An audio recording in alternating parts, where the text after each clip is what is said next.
dodo ho na ne yenso ya ba yesom sompa yeda se se wa fidie no da ha nsam no do so ne yetodwa wo mu bi ya wo betie ni Narcotics Control Commission for one more actually parcel bia susu se eyentampe wi na wo mu kare ye ni sika $1.4 million. Yade sansam no ebebremo na fe yakọ Upper Denchira East abeto edwasen fifini mantemu eba no HIV/AIDS amuawa no a womo etope ewo ho sansemi ni nsem bi na no pay mede bro sa Adom TV Badwam kase mede afia amankwa tamaklo afia ni die mutie se de nsam no nchiremu ankasa etie Narcotics Control Commission penifo one more anya brown envelope aya parcel na kama ewo Ghana Post womo ahyensode bi ede ayenti no womo bopini ho kohwehwe mu akorewura mu a na so musuzu se eyentampe na ya kekere no boaboa sa eyensem egu nkrata so na no say nkwantabisa head of public affairs and international relations nsa ehya Adom TV kase etwaso Public Affairs and International Relations Department, Narcotics Control Commission, and now saying Quantabisa inside Shasia no, Tredia. Box a hodwa Eco United Arab Emirates no, Oyen Himono, Onu say Coffee Bay said Dionum, Yawatron Sembi was so eshim, Naboxubia will be a Subiano, tablet 624 eshim, Yanin Nado Duano, Roju 93,600, Nebane Sewombu Conta dia, Anya Kurano, Ebeju $1.4 million.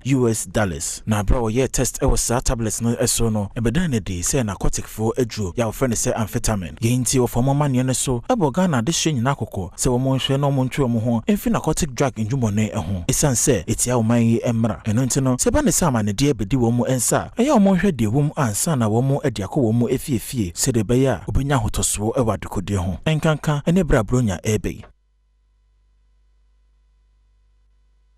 Mayento akasia no so na Ghana AIDS Commission wono mo ayenhwehwemu eye Upper Denchira East mensini mu no eba HIV/AIDS amuawa no a wono mo ede no wosro pa wo tichu ne mebru no entem na wono mo kyeremu a emfie no frimfie dunum ekwaduanan enkono Adom TV kase etwaso mantemi na ya task face ne yehwe percentage now oya 1.45%. If you have any breakdown na yehwe male adult oya 525 ina wo dam yarwani bi ina yaba female no so 1,284 ina yaba nkwala no children na no so from 0 to 14 ages now 176 into all no baba the actual total no 2,085 one to no mama yeshe importem hana HIV no was Ninyinemu no Upper Denchira East HIV/AIDS coordinator Grace Edem Alifu echiremu se akwanboni amanfo nam so etu form agudie ewo wonum krom ho ka ho bi na ema nipa dodo na enya yare ni bi ewo honom no. So there are a lot of factors contributing to the rise in prevalence rate in Upper Denchira East. One of the factors has to do with the influx of foreigners coming into the district as a result of the mining activities. Another one has to do with the fear of stigmatization. Actually, because of the fear of stigmatization, most of them shy away from getting tested. That is our main problem. So, the Municipal AIDS Committee has resolved to intensify its litigation responses this year. Na Director General da Ghana AIDS Commission ya Dr. Chireme Tuahene ene wo de atudwa se wo hwe nsaniani a na yare muawa no eba efom ede se de na nke trere no kakra binya dodo bi na otima yode eba fom kakra bi ntini nyina ho nso no yenhwe eyie na de ntiama na eba fom eye hyehye egu na kwan so nuro a wo mo de ema ene de wo a ye body fire re no ho Adom kase etwaso in adults 15 years and older by 59%, in children by 56%, and in young people by 50%. These significant reductions are the results of widespread use of antiretroviral medicines and application of data and science in programming and policy formulation. Incidents per 1,000 uninfected population also reduced from 1.56 to 0.57. The Commission will not claim for itself the credit for the achievement of these. Municipal Chief Executive Edema Kole Clote ni eje tewia enso ekasai ewo dwumedie no ase. On the Wednesday, let us give a special thought to all the people lost to HIV in Ghana and worldwide.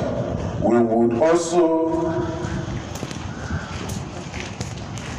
appreciate the civil society organizations, faith-based organizations, the private sector organizations, and other communities who work diligently to protect the affected and infected. My uncle T. Mantam no emo na wa sadie ahokyere ewo my Ghana mu no atwetwere 4 year wo T. Mantam so edwano atomu bi sre saban entie wo mpanimfo nsam a wo pe aketuentumu anasa hihye ohomutwemu aduosia no mpanimfo entie na sopem no mfamo a wo mo fese enema mu ayedene na brebia ne tichafo no ma yedin ne de wo mani ebra na so se wo mpanimfo tie wonsam no yema wo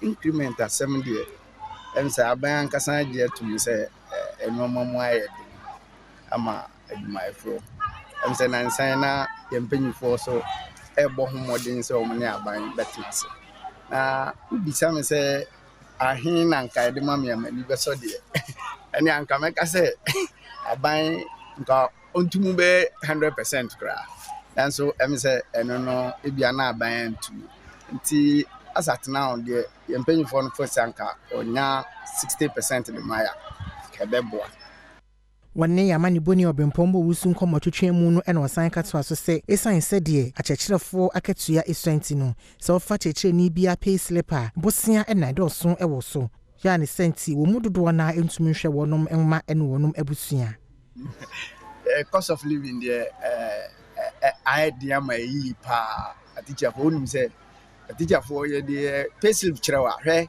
allowance ba ko pani ye wo so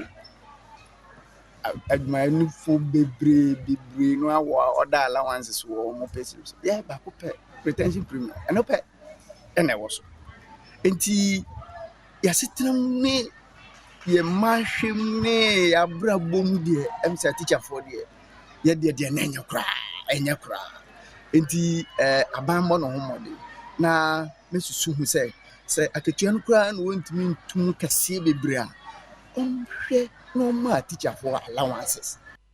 Mamen call chebi apapam ene midwife a wo hosu pa nipam no ogina ya wo so de asama just baby o mo wo such compound na de enkoyi so sori ade be chepa o be sori adwendwen ko na da no so baby on do onti beto bambo mu nsam nema bebre to sini e wo ho o sre sempenifo mra wo meboa wo mo fi se wo mo ho nso apomudin ehuhia oni adum kase edin komoyi omo ye don beto aso bangalo no omo de maye na so fa so be ni nyina maye wo kuradua mu ese adwuma so na ye ba se adwuma yi eba de a na sa pe ba be ni nyina maye ndi enye bangalo na ye inufo nyawa betra so ha na ye ntwa kwan kofra obi wo ba bi mfa ne ma na mo wa ha de ye bo kokokwa na wa bie ye ti esra ban se o fa adwuma no o ma mra so ma ye chebi afapam no nya no ye de na sa pe ye benya sa bangalo no be yaw apew eni amani boni twetwe nkomo no ene wodi to nanim se wahunu eniama hodo a saa ayaresabie ehia ne senti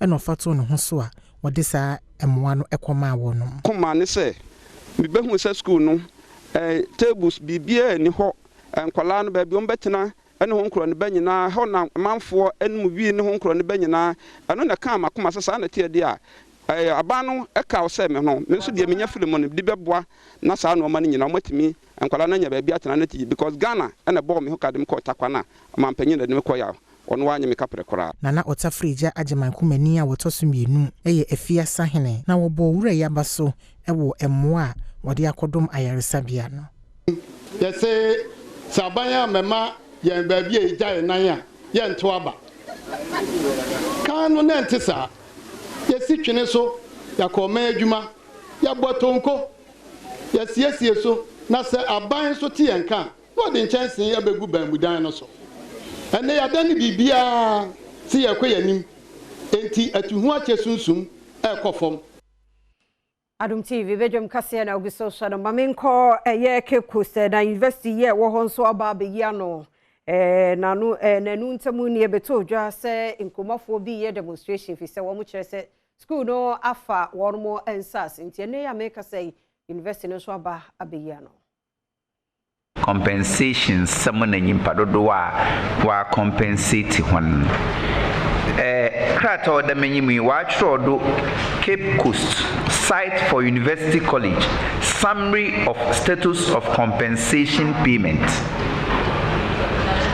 na democratai owo ebusuaku enkronkro adusia ebasa 63 abane twetwe sika ahoro ama honwo won saase okambum no the university asasen wona watchra when tua won compensation ama hon no oye hona asase kor ebusua bien woso ye mede on dem an ode ehwehwem ansa ne yentua ma obi ansa na obi so amba into obi biara na asase dem abre na ohaw biara nyi hu na aba na ogin wetua na kawo opinion no da public affairs anu Major Kofi Ban Bentum enso ekasai ehia ene se ene se de nyina enim no communities are money university ebinom ti atua se kwan university ni omote no omani nye ho nti omode petition bre na ye petition no so de bre vice chancellor na vice chancellor de insemia sema no se me mechire ni ma bi ani so de me candidate to ni se eye university ni sebe abusuafo aye no omote ate se communities no de ye no mo na hwebom na nipa sitam de e wo ho anso a bia mfonso timi ba obi timi ye bibi na ni nua ni nye ho na enpo no se eba ne sa ye de ano na eka Company Wamra Shebe Fiem Aban Suman na Kingsford Bagwin asa kan si sudua biom se bibre man ye nkabom no ho hia pa se nyina ye baako a emifo ne nipa bonfo ya eto aman bi esore no ye betimi ade won so enkunim won Paul Center for African Diplomacy and Global Engagement ho ntoma won kran e na okwase de nsemi etudwa. Some of us feel that the time has come for Africa not only to make noise but for the noise that we make to begin to impact global issues, including the global economy. We need a new set of ideas to shape the globalized system. We say there's crisis of globalization. The global economic system is no longer benefiting all its inhabitants. And there's a time for Africa to begin to propose new solutions to solving old and emerging problems. We in the Center for African Diplomacy and Global Engagement believe strongly that we need to create a space for dialogue, for interaction, for debate, not only among state leaders, but also among global citizens. We all together can begin to come out with ideas that can shape our world and make it a better place for all of us. Enwachi Mashebe Jeffie Chiame Aban Bagben enso se dwumako impanyimfo se wondahura wo mo ebono omo hwese mbebo mafo no mokoko efa amambofo ene amabosem eho. A number of our countries now are not controlled by governments, but they are controlled by terrorists. And they provide education, health, and other facilities in those areas. The threat is real. Why should we have Russia at war with Ukraine in this day and age and leave the entire world negatively impacted in one way or the other? It means that's when I Ghana. Papa yema no nye fe. Yebeko As baby last. Double. We are the center of the world. Center of the world and so dear. Oh. Yes. Farmers Day. Yes. Ye na nke ya nhia mo nke benya hoden asore abegina akasa. Asa nyame bambo. Ode ni nyansa adom na mo kwafuom emu awowo scorpions no ni nyina nyame de mo kode mo ba. My body a day con by year ne anano mubanchi mankani koko my dear do mako tomatoes na doa katia jenne boya dear de du se na se amu akuafo abaso a ni enyi aye my dear pa koko akuafo afarefo omo aye fruit nom hey my dear I'm sure be a woman in mom. Bibi did quay any pajama aduane dear, and ne a muda, and an animal a muda cassia pa. Ye case, ye mammo, why dear. Intino, and ne war bedroom, said the air in the morning. And ne youth in the bid one was shamuden. Okay. Youth no na ye celebrate you or bedroom. Okay. Sebe ya no. Okay. Sebe ya obebunu bi ono so hwe ye. Na ni ai ni tete ase kwia de menye but ene obebunu bi aye emu wadua mu. Wow. Wanye mu wa mprenko na de enwan ne mponche. Ebebunu nyame hira mu. Na me se be 3 or 4 years ago nkra ha chi ho baby. You call Pineapple Farm. You know if we university Legon. Nane ayi Pineapple Farm pa wo. Ehọ na na agina na abubi. Ya twitwa na adi. Anede. Nane anu so de. Me fisa guy ni din. Maka fu do wie wo hokura. Say by the time be wie de na ye de ayi ensuo. Yes, about ne wa. Okay. Emu no so. And your farm no quite like from Johnson because into me for car nema. Nti e park because na kwan no so ye enye akuafo bro. Nti e park and ye nya okada. Okay. Na no wode e fa e kwan no so de call farm. Yeah. Akuafo bre omo bre. Ye kan e say ye didi peche before e be so ama aba bonten ne nya bia die no. Chale no ma bre. Enya de na ye no mu kwesi anya akuafo papa. Yes. Ti ma pa ne mrantie.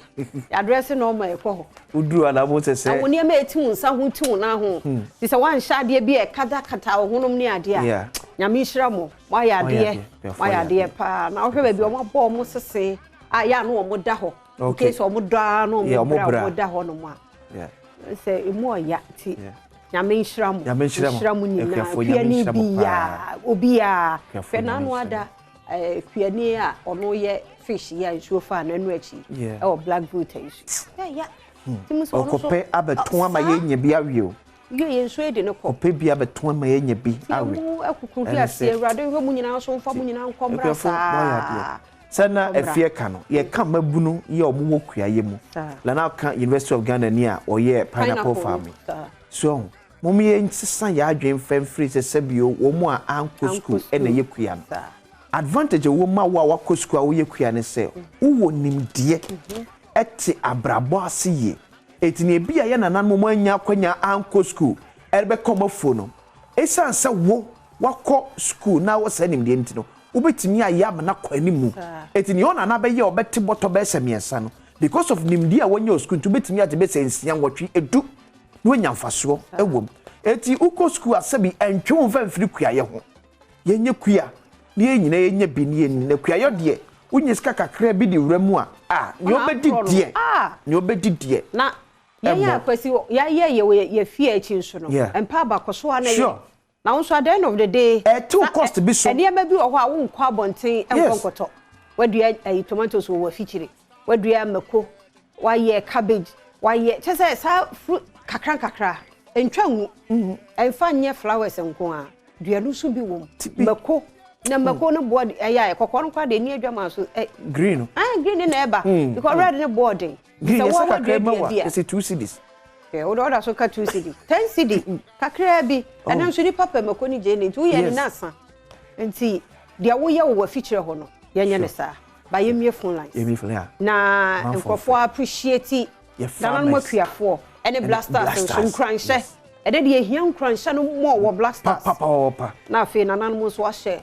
wo no mo enkran sa ne adomase tie mie 0302211701 702 703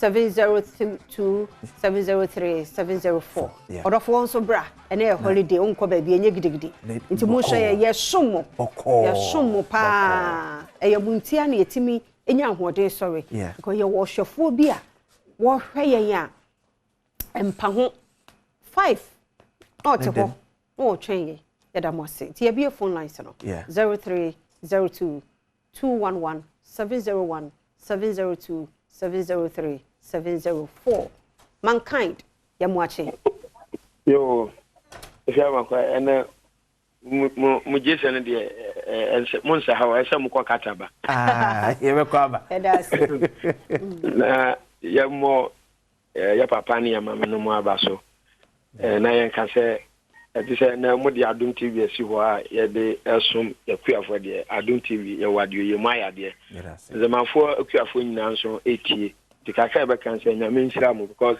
muniwa yenso yeniwo nemu onto nsiompa efangu asase no so ampa nshira Ghana se de be ya bibia de be si asase no so no be ya dwuma ye na ye youth nyina no kra se ya de awujim se ya kusku si an kusku se se wo mo abofia tie nyina ye de on bajim se de be ya akom ende ene ye chima woni nyame yada se papa good water good morning fine morning boko there nyame adon na free good water morning yetio nyame adon ya me traffic ntambo okay yetio no bed ye boy ma me no mekuafo na baso woni a wonga ye fititi abesi ne na me pata me kan se aya bag no mekuafo na bang am pesa me kan so bang ne mekuafo abaso a ombo wonga omodu aburo ne banche na abaso na wonga obo wonga abaso ne yekoko fo nko a nso anya ne na ma yanga duani di wagano wo mo si Ghana ya de no ekuafo na wo mo do banche ne aburo no no wo mo bon abaso ya nkan ne be boaye no wo mo ya no da koma koko ekuafo no nko a ane de ambo ayen nso aba no fa na nko wonga mo do banche ne aburo no so de bayire no so no so nga ma won card fie ni bi dada se mayenko boko brakwa me oho brakwa me yada se mo ache de oba Badwam so Mesia me da matipi ekuafo asema ye kan no ade ba kwa me pese mo hye no so ne fe yenye ni abese youth no be ko kuadwuma no mu but edi asamba kwa motaka ebu youth na ba mu no se nana no mo ekuafo ende kwata na youth no je nse gise wunyini ye nana okay mo sasa no mo nse sana maye yate ana na nana mo ekuafo nde ya na ebu youth na ba mu me da matipi yo yes ya dase kwesi wa chia wakasem as what place here kuafo na adu mpadindie bia as a youth be ntime fa no hu hiem we do ya dase pa Joseph good morning o just here tio mi pata mi sana ka sangwa yo okay kai baby yetiewa Joseph kaka se bia peso ka bia Mire do. Hey, Sebuni. Hello? Joseph yetio. Please go on Ema be mire do lu. Yo. Nya da pena agbedela. Okay. Ya wo ha wo de wonye pa mire do. Awon yira ni. Ah. Ma do gbara be bie Ghana na do 2-0. I don't. I say Ghana be say 2-0. Oh, okay, ne de yami ase. That's all kwa Cameroon fi say me wo gbe half wa.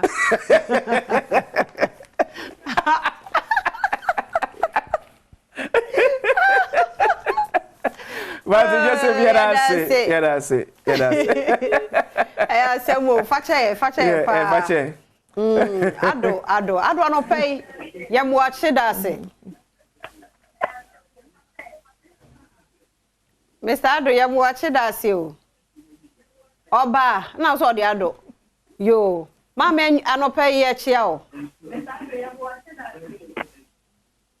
The American say Ghana Blasters.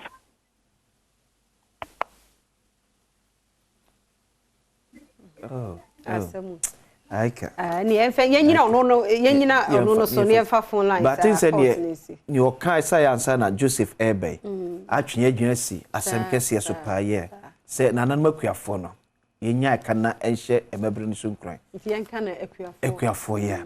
Ena ba konso be ka say ye mo o say ebrofo no ye. Abaso. Okay. But no say say enye sa ye hyehyɛ ne sa. I think say ni focus na ko the national awards. Ye what district awards. Ye de ma wo mo nso ye kuen kumankuma e wo mense. Enye ne sa wodim de all kan ba de all cha ne sa I say ya anytime no best farmer bia na say ya na ekoma Cocoa no bia. But I don't think esa. For the last time no enya ade ba ko pe no mo pe. Enya crops ba ko pe adoso. Obi odo no odo na kesiem. Ni ehwe ye de wabo abaso. Or fishing. Wo o tomatoes o emua odu awosan eye omo wo aburo wo bayire wo banche wo bodifuo ye hwe ni nyina kese ni akeka ni nyina abom ansa na yakase ampasi mesiwe na wabon homode e chen ni ewei e present here but obi ya yes districts no ni ade na ho so wonya wo de kakra aha nti no eno so ye de wo kan wa twen adwesi so nti wo say yan ya ye do aburo ne banche so ye be ye ho ne ya do kese ye de bi so kekan ka ho emre no so a oso fa do dapa ono abese emre no so a na so so wo mre so a emfa ho ene doba ya udua sure abaso bon beba nti no sabredi akwasi ye nkonko hwe akuafo emabunu no a wo mu de wo ho ahye akuamu no ye wi a ye besaba ye nhwe mra sesie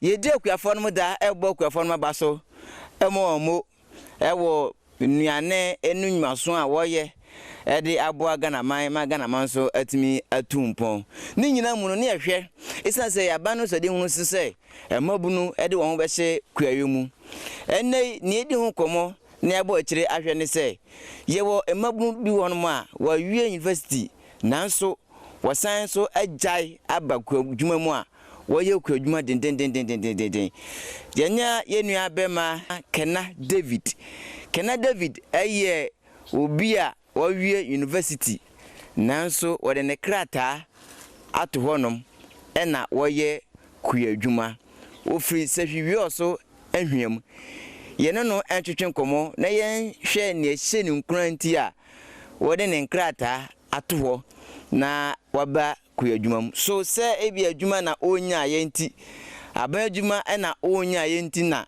waba hye ku adwuma ana se sen na esitie yene Kena entwetwe nkomo midin de Kena David amewo sehwiyo so mansim ha anyom krum ha na meti na we school no we tertiary university no na me imagine say university be na we University of Education when ba yeah ben we 2018 okay na after school no adwuma mai nti minti tra ho sa family san hye me dem ni fam me say me bo modern na mapɛ adwuma yo abusuan so wasase nti ye say me pim so akomanim na madipa ahwɛ me ho na mabusuan no kopim se adwuma beba ye hwe wo university no ewoni so se uwie a adwuma be na pese wo ye okay me dey na pese me ye politician but outside that no so no ku adwuma no dey fitimi mo fra brem SHS na me di kan ma disua ho nti ya de amepe ku adwuma no so ye hwe uwie school na saa botae no meka se unya unsanya nka ye no uwie school no na to say anyame ade bia e ma ese me di ho yaw eno an say me hye me sapo musuo na mapem so akoma nim edurum na bia me fa second kwa me call fu ma na maburu ni esre me kratch ni mu a after school ube usan that second me de me hye me hu kran say adwuma no eno an say kwa adwuma no so ka ho adent na ba kwa adwuma na me ka say afra me moja no san say ma wofo no yakuafo ma me ka ne say brebe na wofra say wo yakua me we SS na me sha say me yakua adwuma after secondary school na me di me hu school adwuma mu di kwa adwuma no de wo hina wo ye me wo kokofuo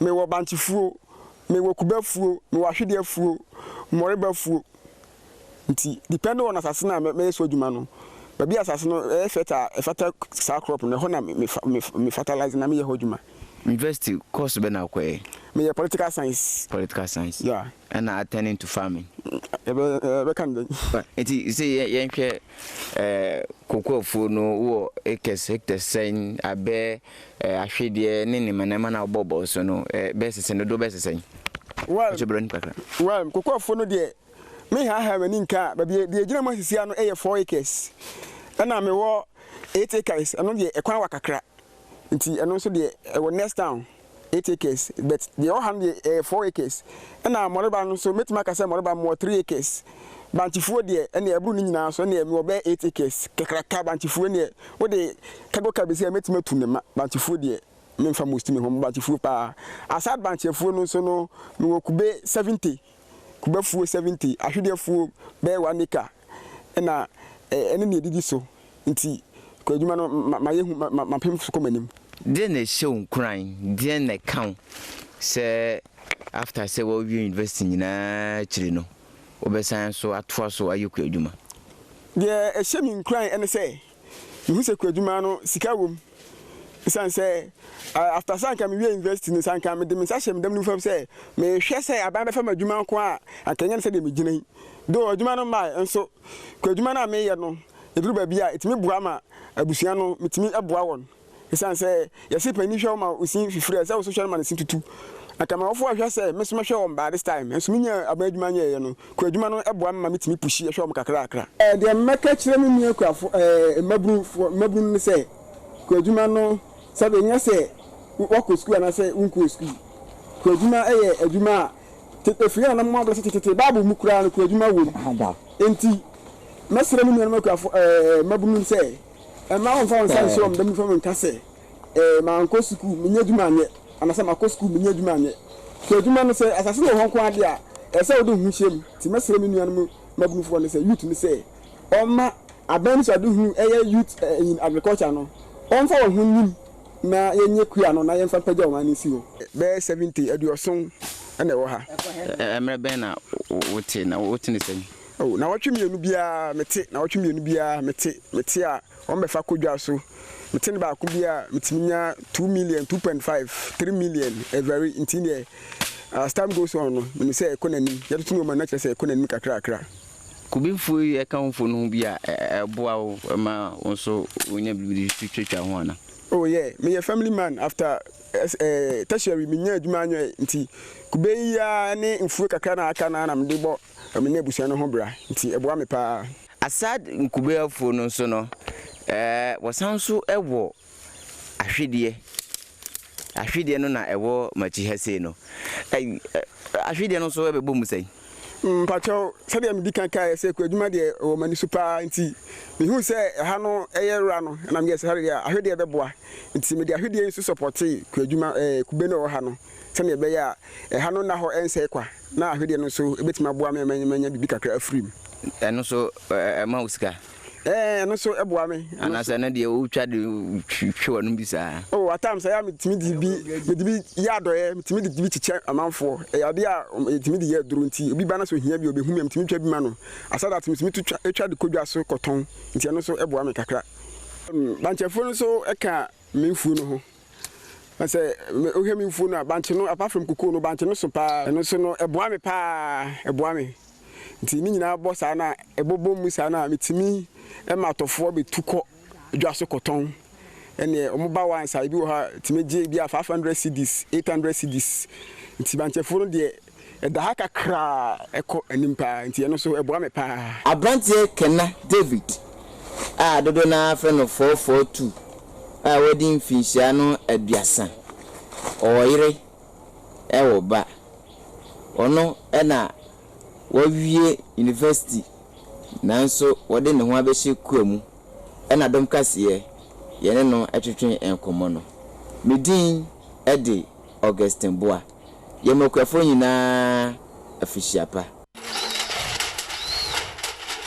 kuayo eyo my Ghana mpunto fa pemefiri se eno na afa nimpa dodo adwumam a brano no ema won sakoa no ewom se mpinifo to se bembe brundie mu de nenso Ghana kuaye ne de emrante ne mbaba akosuapon mu aba no mpese odo ho behyem kurafiri se eya ye mrewa ne nkwakorafo adwuma na wɔkyerɛ sesike ni mu nsoso nenso ba asinfo so a ewom se edin se mbebunu bekokuayo nenso emrante ne bi akosuapon aba ai sanse wonya aban adwuma nya yinti no wodo wo ho ahye kuawe mu a wo eye ne ye paa yenim felisa samoboaten a wokɔ kwa no nkomasuapon na owie yesesei wo yen preku sanso na Abubakar Mohammed nsoso ekɔ Agri College ewo ho ɔno nso nya aban adwuma nya ye enti ɔno nso wo yen nwan ene mponche odua aburo ene emu Kingsford Oredu enya mfihie aduonu ɔno nso asinfusu emu hwea ene wo ye adwuma yi ene waye ede ahwe no ho ewo GHS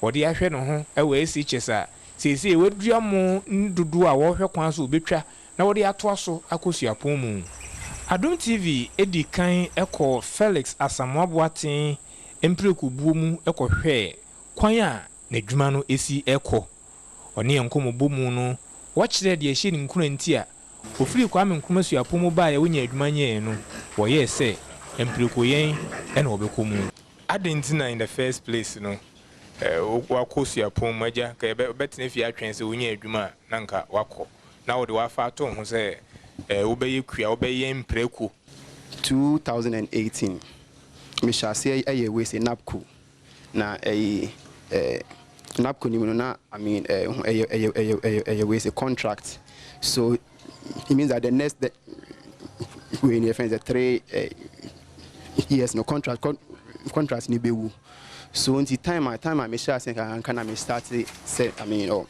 me see kanka kra until somewhere the year 2020 mu hono na me we say me penny bi wo Department of Agri asinfosu your friend Prince me ho sa no de betu me nim say we hu say prekunyen no fine on me din ho kon na me see okay any until I think somewhere March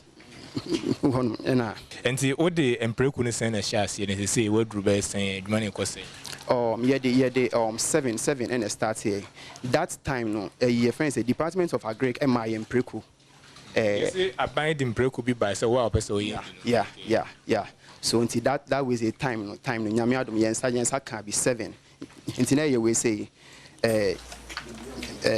mema mienu na ma 5 near the almost start here and see asia trabedu besen see there say I mean men can crown kwechi crown but see I mean there two bi nansia out of the sales no I mean you to me at to be we say 13 ashim and we say I mean ya sounds enya we say feed cra we film see can be crown so sound yeah no almost starting so yeah so by me hu nketua bebreu yeah so so far I think say we say bako I would 3 bako so I would 8 you see ankete wo hono ma right they say you can boast of about 30 near like so far there I think that we can have like 28 echo yeah what's that is 7 what the calculate on 6 and 28 so yeah I think say yara and say na ye can say queer no perception bi o ho say queer na begina embrewa ne nkwakora so omo anko school o wako school university graduate na wabe queer na osi mpreku na obayen oba na adwuma no ezi encourage ya shame crying said that actually ubenye bibia firim I mean just we say one a year friends a year per near I mean we be mu no na say I mean who to me ton 6 pay and then out of this who to me to like 13 now which is even close to the 6 in the crown part which say we say actually cry next year by March all the 13 are ton you bet me at more than 1,000 cedis each.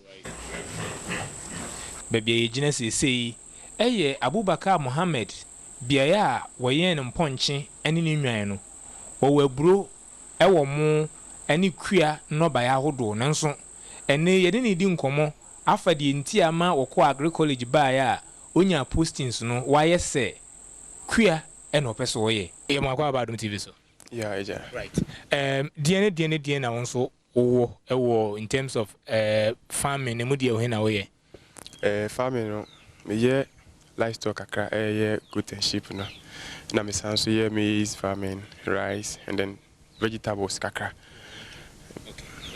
And in the first place no then buy into we school no Adam posting nyamba into na ma we and then kura na ma ko into farming. Currently no you know mum post here we are fight apply plant me Adom na say fawa na when opportunity no. But me realize is normally say agri is the backbone for the country economy. Na masa ko youth no na me pese me dem mo be kasa backbone for no se na be economy no say kasa nyina ye boa ma na ye e agri sector na me so metimi edimuntintima. Ena ma miya akwanya no say kuyedwa na me ye dada before say me be ku school.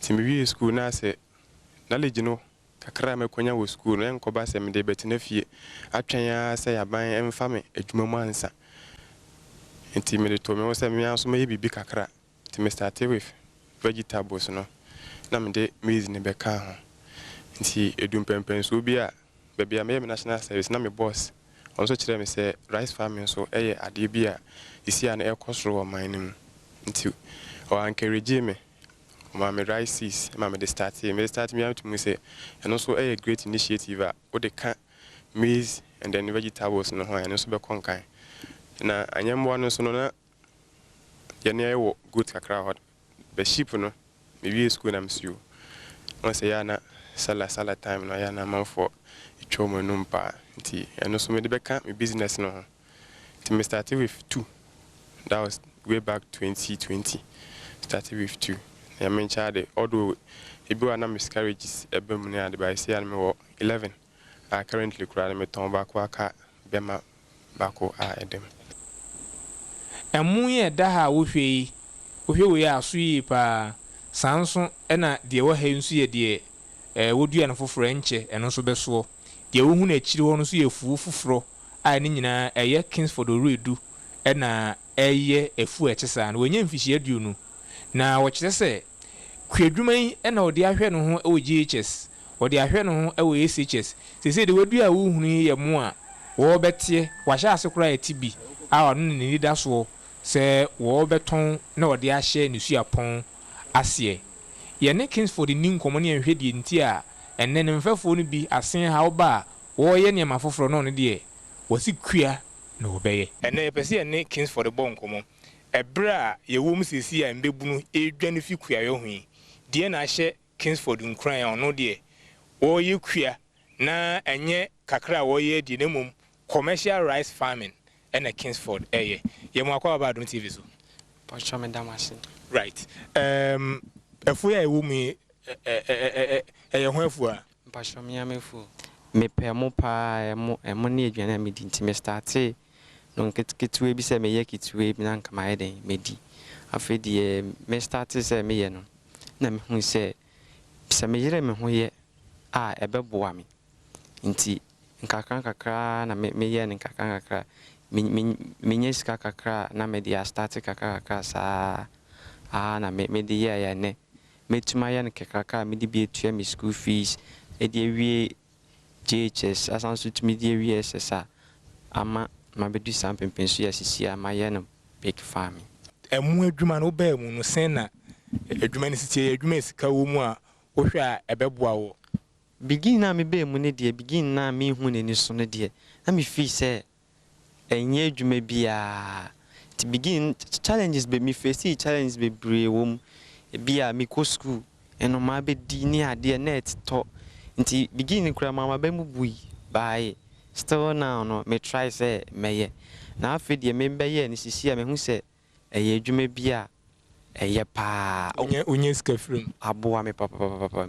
aboa me woni am bebre mu me school fees ni ade nyina o me odo me papa sponsor me de bye eno so aboa me nka no nka ho anka enye pe fa na say de why you say utwa ye kan ko be sense ana oh me highest ye 10 bucks me try 10 bucks plus 10 plus 10 bucks plus going is almost 1 bag say sisi ane de ho aye de pint 1 bag ne 800 Prince Osepoku officer in charge of crops Ministry of Food and Agriculture when I share ya asinfo sumens ni mu me ne Prince emmon komni musa eba ne mebunu akosuapon aba wode wo ho ehye kuare mu a sen na niam na sitie ne sempo afei na obi nso so ede ne ho behye mu a eye kuayo eye adwuma sika wo mu ese obi ede ne ho hye mu ana ba sen ne mpotemu a eye emrantie special omo akosuapon aba amudo mo ho behye kuamu na tese obi sa wa ha ana sen na ho sam titie say oba asinfo su municipal graduates and also more mako SSA wie ni university ni agriculture wie no munye ni padodo mo ho ahyekwem munya dodo no no be ho bi a wako agriculture abapa wa say abanfa ma adwuma makings no wire mu ho nyina yo no yo nti am say perception ne say adwuma aye pe nyina aye obi afa ya wucha ye ka ene fa ne say adwuma that is the problem aye face wo ye man ntemu ha but nyame adom em say ba ku menu miensa aye ankanta wo mo a ya mo hu agric nani so a church mo say da bi sika no sika aban mo sika na wo so nye sika furu afu ma ni nyina sika kro na nti ade na sa aban fa wa na wo kakra da ho a wo mfa nkɔhye adfufurum ne mo hu nimde no na me say na ye problem banyame adom ye mo nimde kakra say nsesan eba in fact nsesan eba pa ye nyina sika na ye pe o eye adwuma mpreko yen enkokɔ yen asase o ntu akodo afu odua buru odua mo eye sustainable income a ebetumi take you next level to say the unya ben adwuma obetumi ahwe ho me bia so abusuan so no misa musika bia de be hye kwayi mu bia sa wo fa agric in church so ya afene so no na wo buka mu mienu anya mfa so example enti say papa yi nimproku or the 7 na shase 7 or the shase no o ma wo amebia beka ho wa ton 6 pe wonya more than 7,000 no 70 million akoton proko 13 or the 7 na shase you or the 13 abeka ho o mo ha no so asa wo aka ho bo so me be numachi no on ton ba kokra be 10 million over ton ba kunti 13 ko kotoy no 130 million Mr. Amo menye sure sen ka badwuma no ko bitima save 130 million enti emfaso wo kwayem Mr. Amo e wosoro se mi aya dodo na aka se kwia no sesi akoye mrewa ne nkokora adwuma no nkwada ne mrantie na akote shere aba no nkomo aya boy e kire se still omuni die kiri a omo eye kwia no enti ye nuanu mu a yakosuku aba no aban ma adwuma ne bi eye ba sesi e ma eye nsase bibiri ho yen trust ye de ho behim ne nduane abagana na ya setena so akoyie afeda mo de amane boyi efrasin fusu na bradum kase ene anope ye kuafo denti mehwe mi table yi so a ohu se bibi e koso fine by the time you baby no ma tasty bibia na mom feedback so woni bi etime ye etime wo indeed fojo ewa ha project lead Ghana Soya Promotion Campaign ewa ha natural lady ono etime sa bonkum so Florence ofori ajemanso ye CEO da Bakers Relish ano teze Bakers abamu ni Soya Promotion Campaign abamu di ese ye duane na e ma papa bi me mo akwaba ya das ya pija ne so kakra ana twi mo te ye kakra ti ya chia won kwa de aka okay me good morning o aje so me mo makwaba okay ya das mo nyami hira mo pa indeed fojo ami fa nko ho na project lead Ghana Soya Promotion Campaign patro campaign ben ne das enti ye rane Ghana Soy Promotion Campaign back your friend is soy flour for bread and more.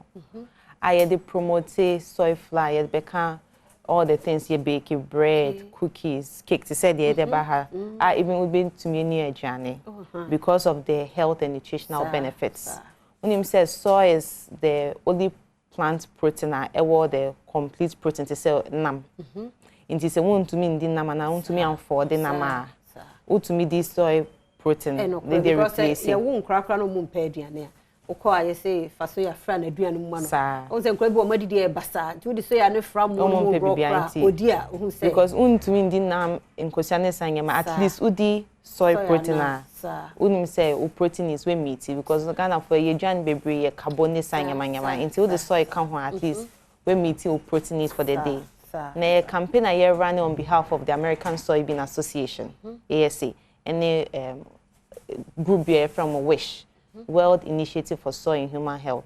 Na idea across Africa, ne developing worlds to encourage more consumption of soy to improve our food security needs. Na ye running on with collaboration with Ghana partners. Ye from a group of companies. Na soy flour Ghana ye. Into a campaign we are just encouraging more people to eat soy because of the benefits and okay. And watch and so say soy and yet me the BBA. And I'm call Florence of my hall na CEO da Becker's Relish CD. As another one can so ya na bom dia ye aduane obapam samo akwa baby. Yeah na. Yeah, it does say. Pa nti mitie de Miss Forge walk idea. There's a soya and yet me the bread. Yes. Wow. Yetimi de pano, yetimi de cake. Ubetimi de ayo pizza, ubetimi de ayo bibia entisa tasting no. Because your percentage I would fra ebema wa pomudia nipa no di kran so a ohun say what's the tasting no. Aside that no so pano for ankasa say the wiase na yeden no. Ena flan so bo cry a ding. And a man for bebre would stop anum, uto ube umiana and from Manqua. Yes, but so they saw in fra a ma muye drew a man wait kakra. And a first no now chana on your best said 2 me fan say, would the fra at the right quantities now. Would to me at the kakra e kahu or pano no suye kama. Emma a train said dawa a kama pa. A man for bebre the nyama.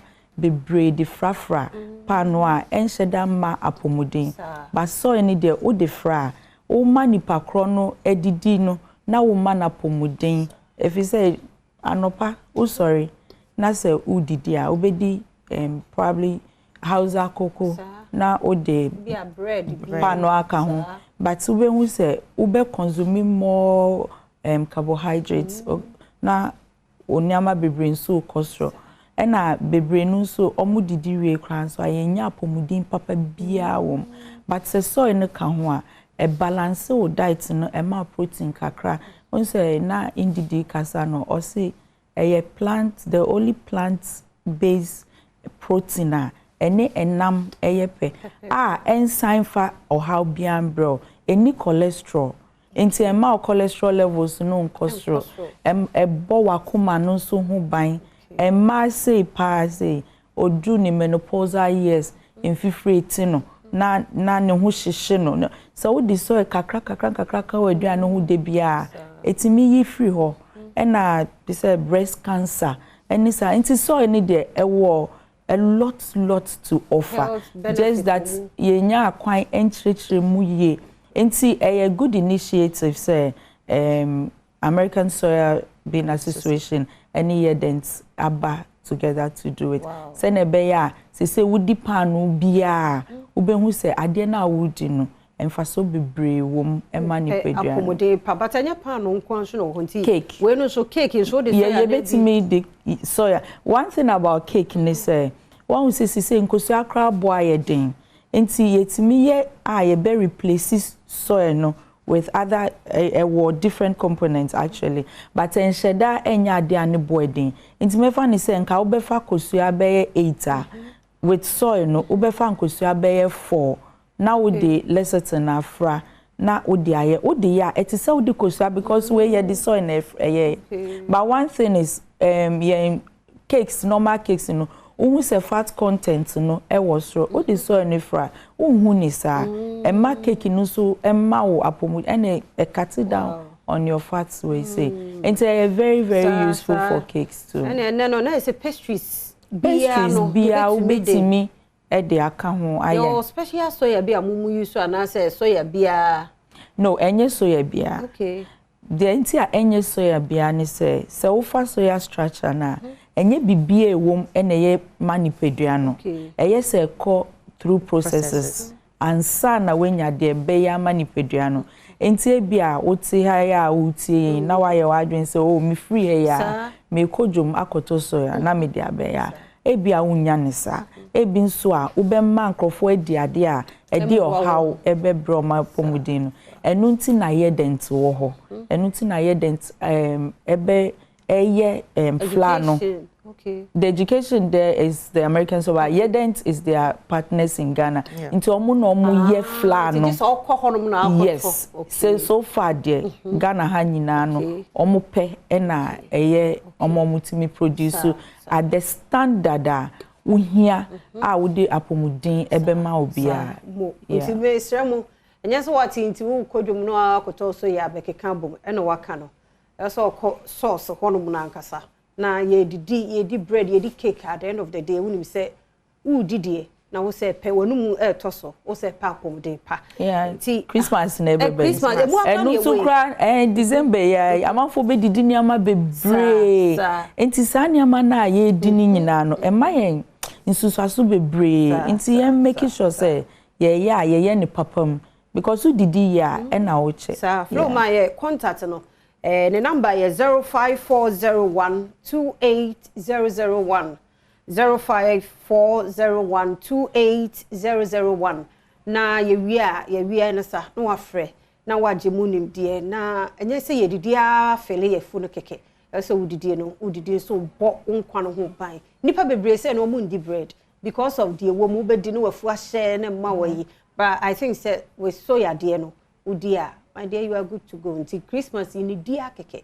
Who did dear? I say we Driana na ye. Mama call did the last word. Into them person make catch with you for and say soy a ye mobia and kola when ye middle age or bawari for when a ye mobia. Into yen try say ye Driana and at least ye the soy kakrabe count whether in the bread, whether in the cake. So what the year agushi stew umpa. Making sure that soy will join because of the protein level, any fat, any sugar. And if you want to learn everything else about soy, call your Facebook and your Instagram at everything soy. Okay. Everything soy, SOY.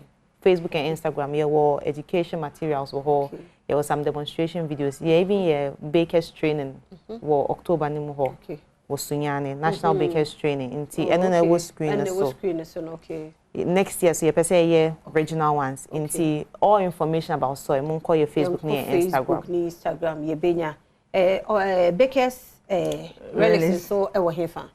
Ye wo Tesano haya. Oh, okay. Yes. Me chire ha ye twome e be fa ho. Yes, ufri ho na call police station ho. Ye shop no free ho na call police station no nti Tesano. And I saw here and so our friend. You bet me I'm training into the and I'm more social media handles. Yes. And you see a day Baker's Relish shop and a Baker's Relish 3 on IG. Okay. Yamishram, Yamfamusiha. Yes. That's a pa, yes, sure pass a holiday. TV need a ha. One way still time cry. If say Anya crowd, we are formal denti. Yes, she be a few soya. I was a dear we be out to become on a boil upon the day. We know more comedy near DC here. Your papa, sister Sunday, dear guy. And I was a penny dear, was a summer form. It's no entertainment prefect. Every night, Kumasi won't see so local. Say I can't so local. Osmo sama me nyumni bi. Kumasi so local ni. Salute. Ghana Blasters Kum. Farmers Day. Sister Sandy be a guy representing full team for Team Ghana. Uruguay. And I Bashamo. Wotu. We are too good. Thank you very much. Who representing Volta? Yep. Who Volta here for? Georgia. I come from Georgia. I was in the training shall I correct Tintino.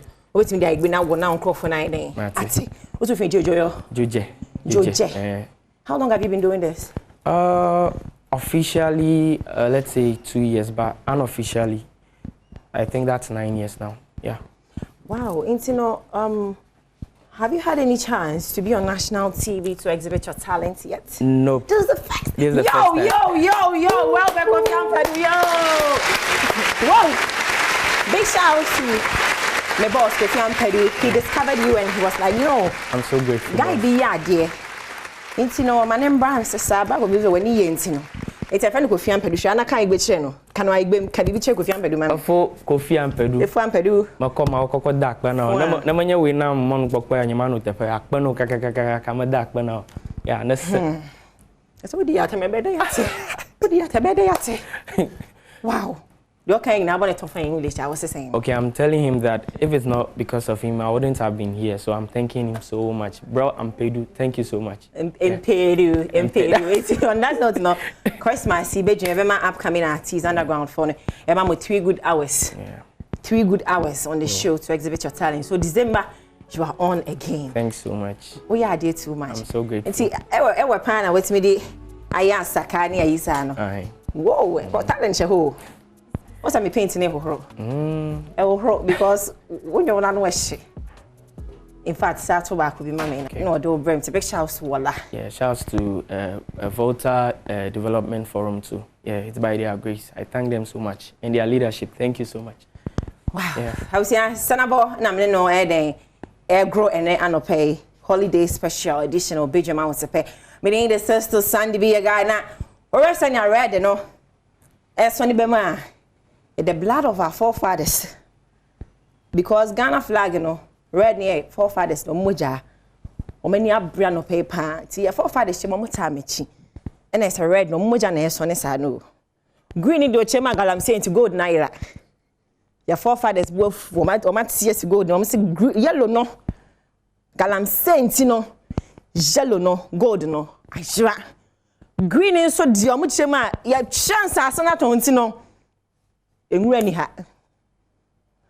Because quite water forest see what a shock. It's your forefathers and your brother. Nana no 1950s what na me phone lines and person predict na Ghana versus Uruguay. Wahene Kudus day Kudus day. It be Kudus game bra. Se ma pid why screen say esclaver. E bi mo so no wa ware Kudus unye hu. Oko social no so who say oh ayi be da ho no mo bi say oh save the dates but Kudus na nim so aware wa Ghana ma be 10 na aware so hene it is in English for us. We going to score you. We really going to score you. We really going to spell Uruguay. The forefathers blood is sweating. So we are going to score you. It is Suarez. If we score it is the song we're going to dance with. Ampadu Manisu. Suarez and the park no so theater. Me say a sharp boy na nkasa. Maybe a phone lines number ni guasi mpacho frame me. Number ni guasi 0302 211 Many my own power. Me no na no mutim fifre. Good morning. Good morning. Prediction yanko predict. Hello bye. Morning. Me pacho predict ni yanko. Pacho ene Ghana ebe no bon pa na me say Blasters boys no ombinya botama Uruguay for na say ya na vote ye no e fa bufu a e say be ye mana broso mana aya bibi o ho nti ye stress omunya botem so ye be hu ni omo so ye popo no ye be tinkunim of Blasters Mase me na si bra ai back with pacho last caller back one more so last caller back one me pacho yanko prediction back one me na free because if you boko bra kwa me na masemi na Ghana for mama yen koso amompaye na goose ya e wo mu 5 goose ne wo mu enti enne so 5 goose nyame ye bompaye 5 goose na Ghana e wo 4 goose na wo mo so e wo 1 enti ba kwa me pa ovem no nyango ponso ne nyere ya so ne nye demand ba kwa me pa ovem no so 5 for the anu se ya na yani abro boys ne atamachi ofie fire lady ginemu ohono me say no ne kudusie videos ni ade big shouts fire lady more fire ani abro boys ya atamachi it's responsibly mon shama yes ak mayare de benye bi yes it's ede no e we am me nsa no correct e na kan see no be shate ye ginam office me show office team multimedia time Black Stars team multimedia time it's on that note no big chef on so support Black Stars most of my family na Black Stars it's here video na big chef for me join you introduce yourself. So I'm big chef Fudela. Big chef Fudela. Would you know by just the big chef so that's nice. Also your big chef Aram. Big chef Aram. Ajo, me big chef Sandy yes. Me a big chef Ajwa. Now what for big chef nanko you hu. Wow, I like that. I like. But me man say man kwale, o man no aduane. So the finals, tell me about it. Tell me more about the finals. It's happening this. Hima. Adom TV na aduane ka twi mame. E dey name professor. Oh, the cabrofo. Hey, twi na dey men cabrofo. It's happening this Sunday. Speak your English, please. Okay. Feel free. We're going to cook on Sunday at the Joy FM premises. Oh, right. Here at the car park? Yes. Oh, wow. We want you to expect nothing but the best from us. Whoa. Aram? Yes, uh-huh. Please, you have to. It will come up this Sunday, Right. 4th on December, and then there'll be a fanfare, so we are There's a inviting fanfare included. everyone. Oh, Yes, wow. yes. That's interesting. Sweetheart. So we have some beautiful artists coming, like Last Made and Photocopy, so they should watch out for. Oh, Last Made is here. Yeah. And Photocopy. Yeah. That's so nice. So I mean, it's can going you to be a tell good me what you'll be cooking? Just give me a clue. So we are just cooking a 3-course meal. 3 course. Me home me say no ha me. Me madam be shout so auntie yi. Obe susu moye bi 200 milligrams. Yeah. And 100 1 tablespoon. 100 grams of oil. 1 teaspoon baking powder. Abusia, please join us this Sunday. Time. 5 p.m. But a fanfare will go on at 12 p.m. to 4. So if you have any word at home, you can bring them to have fun before the meal. Okay, they'll be selling stuffs, right? Stuffs like food items or. Yeah. Oh, okay. You've got sponsors, yeah? Yes. Okay, so we also have Enshoma Sundays, 4 p.m. at the Fantasy Dome. So we can, balance between the two. Are you the 3 finalists or? No, we are 6. 6. I learned some in school. Yeah. Right. All the very best. Y'all so dope, you know what I'm saying? Y'all cook so well. I was at big hotels, so it will be so cute to see youngies like you, chefs in restaurants and hotels. Yeah. Don't you like it? We like I it. pray for you all, yeah? Thank you. All the very best. Give me your last words. Before that, Ghana Black Stars have a match this afternoon, 3 p.m. Prediction. 3-0. Against Uruguay. That's what. Sweetheart, Aram. It's also 3-0. Sir, Wahima. 2-0. Wow, 2-0. Incorrect, 2-0. 2-0. On that note, thanks for visiting me today. Your final words to your lovely people, your parents, your supporters, your sponsors, your final words.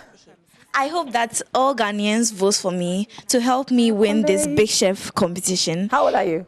I'm 12. You speak so well. Thank you. Continue. And I'll be expect nothing but the best from me. I'll be giving out all I have, and I hope you guys enjoy yourself. Okay, so I'll also urge all Ghanaians to also vote for me to also win this competition, and so expect nothing but the best from me. Thank you, guys.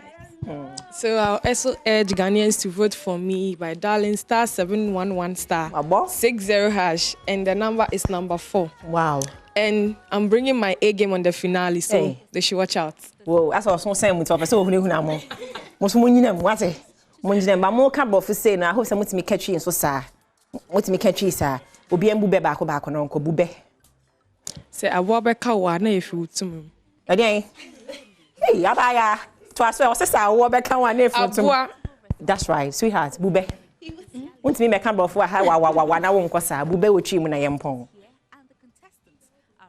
Sha, mo fun kwala. Ti kwampo agina. Koto in anoma. Eh, em kwala ide mo kachi sa, mo kachi o. O do bube, wo na ka bofo wa bube. Sika mpe didi. Hey. I'm saying my phone straight. Abaya when this company dey be. My phone straight. Sandra Akapo we be Kofi Ampadu. Shout out to all the team. Big Sika mpe didi. On that note, Ghana Black Stars win. Japan. Hey.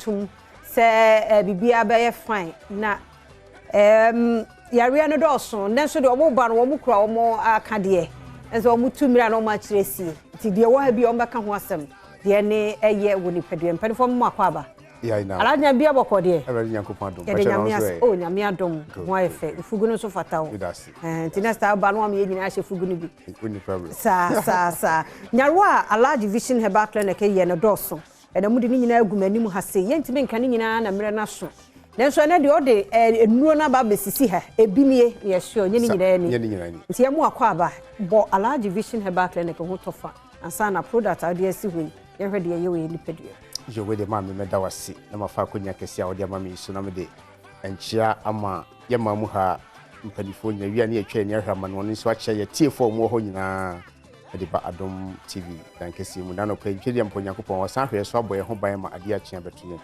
medin a obo am gise traditional Dr. Alhaji Ahama Idris na opanyi kwanchefo mi nam da Alhaji Vision Herbal Clinic and Spiritual Center bi okokomemre mo dan kese ye chi heya na me wo enti bia na no pai ma me ne papa oba betie me bia na yare bi aye ohaw abeto so wako ache entumi nko obi ho efini trase ebesi ni nase why love se twaska onhu de ha no a doctor se kukudam nim de fo ayden ahwe no eso entumi nko we na Alhaji Vision maba maka chem se abibidro no eye amamre na amane enti me menya adage tam na nanom na se emomu tete me amamre ne amane kwan so enti haban enubna enunsin na nuanom biaba enti na no pai ma me ne papa wotie wo de hye wako Alhaji Vision ebia na wo de hye no eye problem eno wo de ananti ache obi kro ho na wonte Alhaji Vision nkanti wotimi koye nani ba operation aka ba akon we na Alhaji Vision ka chem se na no pai se wotwa wani na sa wo hwe aduro ye kitame ya we eyen haban enubna enunsin na twedi ampo nyankopon adawro ma wode na me na nanom so na abedi me nsa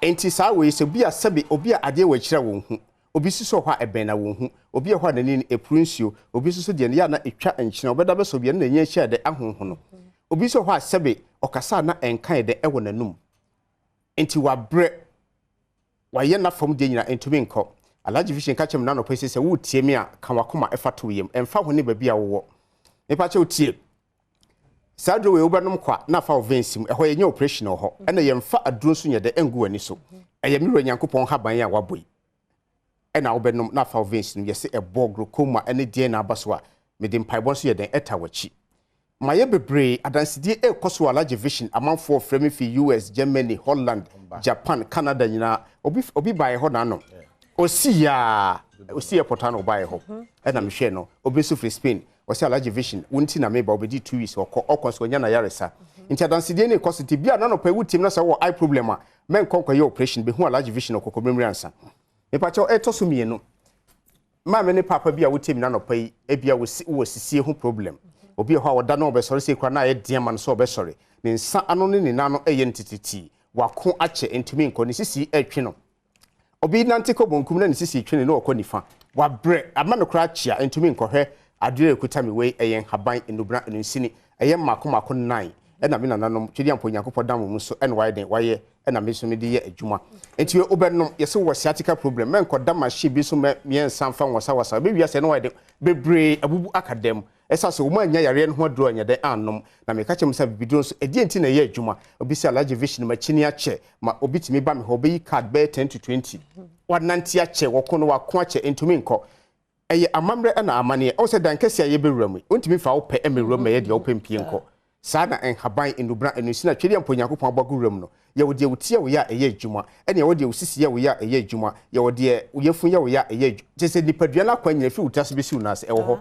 na se wanye amamre ne amane a enye adwuma yesi obitimi bo haban bidin wase kokotia haban obeti enye adwuma ye nananom kasa ena haban bia so otama ye de ye de fa nti Alhaji Vision minna ebi ho me fa no be 12:30 am ahomachi ebi 1:30 ebi 3:30 ye wo time so ye de efa enti mpacho na no pa bia wutimi a wo de dikaje number nansa the frame number dey 0242 0242 0242 812 426 0242 812 426 and 0502 187 178 0502 187 178 me pacho tie bia na no pay our screen so yes ha bia o tie me e bia na odihye no koko ha no ani hu hawa ye kan e fa ye koko am obi ani so ade bisibisi koko am obi ani so ade one time wa ko ache entumi nko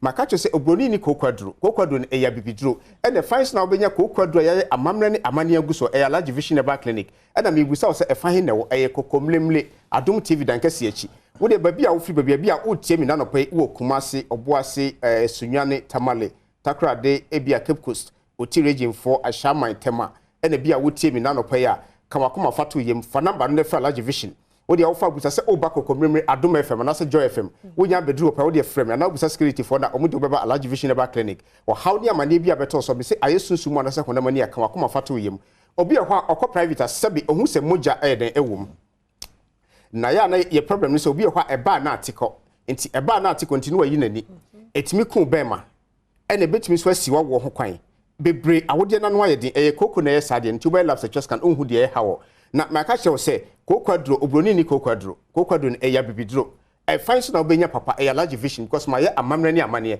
obi se large manante manom koko nro entumi nko eje nro bia na obetima no abesa yare because amamre ni amane ni so enti bra large vision eba clinic koko ndi aja eye problem koko ndi akun bema ndi aja constipation obi didi nom so na watwe ni wontimi nja ne nan enti ama oni padua no emu nko yi wo ho abon se wo ho hyehyew wo na se betimi ahyehye wo ahwe ya wo nante kwa no agya mpaboa de ewo ho na ne nsan na no identity large vision ka wakoma fatu yem na koko ho how de so obi bra large vision eba clinic a obi ho asabe yo kasa na enka wo why love se just ka onhu de ha no enti to na mo ne bra obi so ho asabi na no pai ma me ne papa etie me diabetes a ha no wako ache entumi nko BP bia beto no so eno so wako ayekwo ankro ene da no so e pa che otie obi anum diabetes no 10 to 20 years entumi nko edi enti na entumi nko na answer na sambe di allergy vision sem diabetes no enro no abrofo de no old no ma na esoso ano the more na old no na emane ba fo mugya no ma na ekosoro na we na twedi ampo nyankopon da ma me won haban am de sa diabetes ayen haban enubra enisi e makomako 5 e na twedi ampo nyankopon hira so ma me nti diabetes no de agya eye problem de agya severe body pains bi a wako a entumi nko de ama won sane no na no aye otititi de epesede okowum ene nipa bebrebe kowum obra mutam enso ye na diabetes a hane sa na de ne ko na onya eye problem bi na de ne ko na process bia beton so wako entumi nko sanse wa hu allergy vision intem na ene so ye den allergy time na so na de ne ko yo epacho tie mati epacho we so ye sebe obi ehwa na wode na no ide to ne be ma hia na ensuo no asaba kan wakoma fatu yem awo ho how dear so be allergy vision aba clinica uni how epacho tie be ma bi tie mi na no pa ni be ma no enya adwuma obi ehwa ne be de ne be ma no so ye adwuma e sorry ya na asan de asan da ento bi nya adwuma yie esa egu aware allergy vision ka chem se so we be ma men coordinating konum no basabsa ene ye mema 25 to 30 years 35 to 40 omu mema nya adwuma e die enti na nya adwuma omo na ma no num ndro bi oni oba be hia sebi chiswa no maduransa emwa wo allergy vision se we eyen haban enubra enusini e makomako 5 obere kwa ana betimi dia fra je na wanom we so no ye fa stomach ulcer tonche ne fa typhoid entonche obi ehwa wo how bi oyefunu yare bi wako ache entumi nko na maka che se enhaban e bia wadwuma eye enti we se obe bowura allergy vision aba clinica yefunu yare bi abeto so wako entumi nko no ka wakoma ne fa to yem na adansije ne ye de koso allergy vision aba clinica fa chomati we yo city for the door enti nyarwone doso enti number no na wo screen ase no ana se wo frɛ 0502187178 yeah 0502187178 na woni allergy vision herbal clinic mpanifo akasa ana 0242812426 0242812426 anope ye no mo nkomodie no yem fancy ha yada CP na ma yenna yen sponsors no so ase pa St Andrews Senior High School yada won mo ase ye Kelke toothpaste so yada won mo ase Kidney Mini Syrup yada ase papa Piwak Natural Health 3P garlic mixture and odi abedwama so yada onyina so ase pa mididi afia amankwa tamaklo nyami share opi so je breshe ye Kwasinsia ne sports team no wo nyina na de so se gyina kono enti ene ye shows ni nyina no sports ene farmers day na ene ye di enti me sorry na onso atoso and then on any ever share game ni ebi enti all right enti enko na enti maybe samano the odi every kata ebe hello fire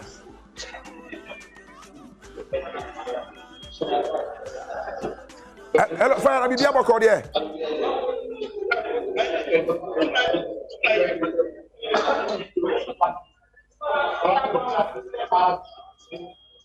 all right, you better na you link up with Mavis Amano, the fire lady, Mrs. Avonyo. Na fe kata abonten so the air course nyina no to me at the amaya elho na yetie because ono na ogina ho bia onim said the amount for air can efa and I can see no ho na earlier na me catch we say sa game we no a game hunya Ghana ni bia it's not just a football game because abakwase mu no they see it in 2010. The quarterfinal game at Ghana any Uruguay boy. Na game no 90th minute. What I say? Sima aduo corner so awie. I say Ghana near head the ball. Kwache podium na say Ghana be the first Africa country ya qualify at the World Cup semi-finals. And Luis Suarez didn't say yi ball no. Or didn't say yi ball no pe na kofa de ba nyina ba. Nti mame sanko Mavis, fire lady, good morning. Good morning, Kwajome and Samo Shosho. Right. When I ujina Doha, and unim the air coso, and then Ghana for Tempasto, you know, I had my back camper, one hotel, Hana, just say, I was secra egume, and yasem kitwa, aha, a very tense to pound to say, one year brepan, and I may. Some bantam no ye Muslim players no one more most apart for one pie nti se me dey try mo so ma wagu a na play no one dey play no obi ti say Papa Rahman Kudus Gideon Mensah o menim say Gideon say ono so ye Muslim player wo nyina play ene yankasa ye goalkeeper coach of goalkeeper players no enyina Tariq and the Muslims na womo efra team ni nyina no enyina epia womo eko akwakọ bompaye womo mosque eti Christians ne de womo osro womo AC fam tu bepie mu e wo Double Tree Hilton hotel hadia dia eko so e wo hanu no eti ubehu said deputy sports minister and so aba bepie ma urabodie e no so ejina ho no eti dia eko so wo hanu na se ye hwe ni mu se nyame adoma hwe ben enne ye game against Uruguay no yebetimi ayeden etimi achi womo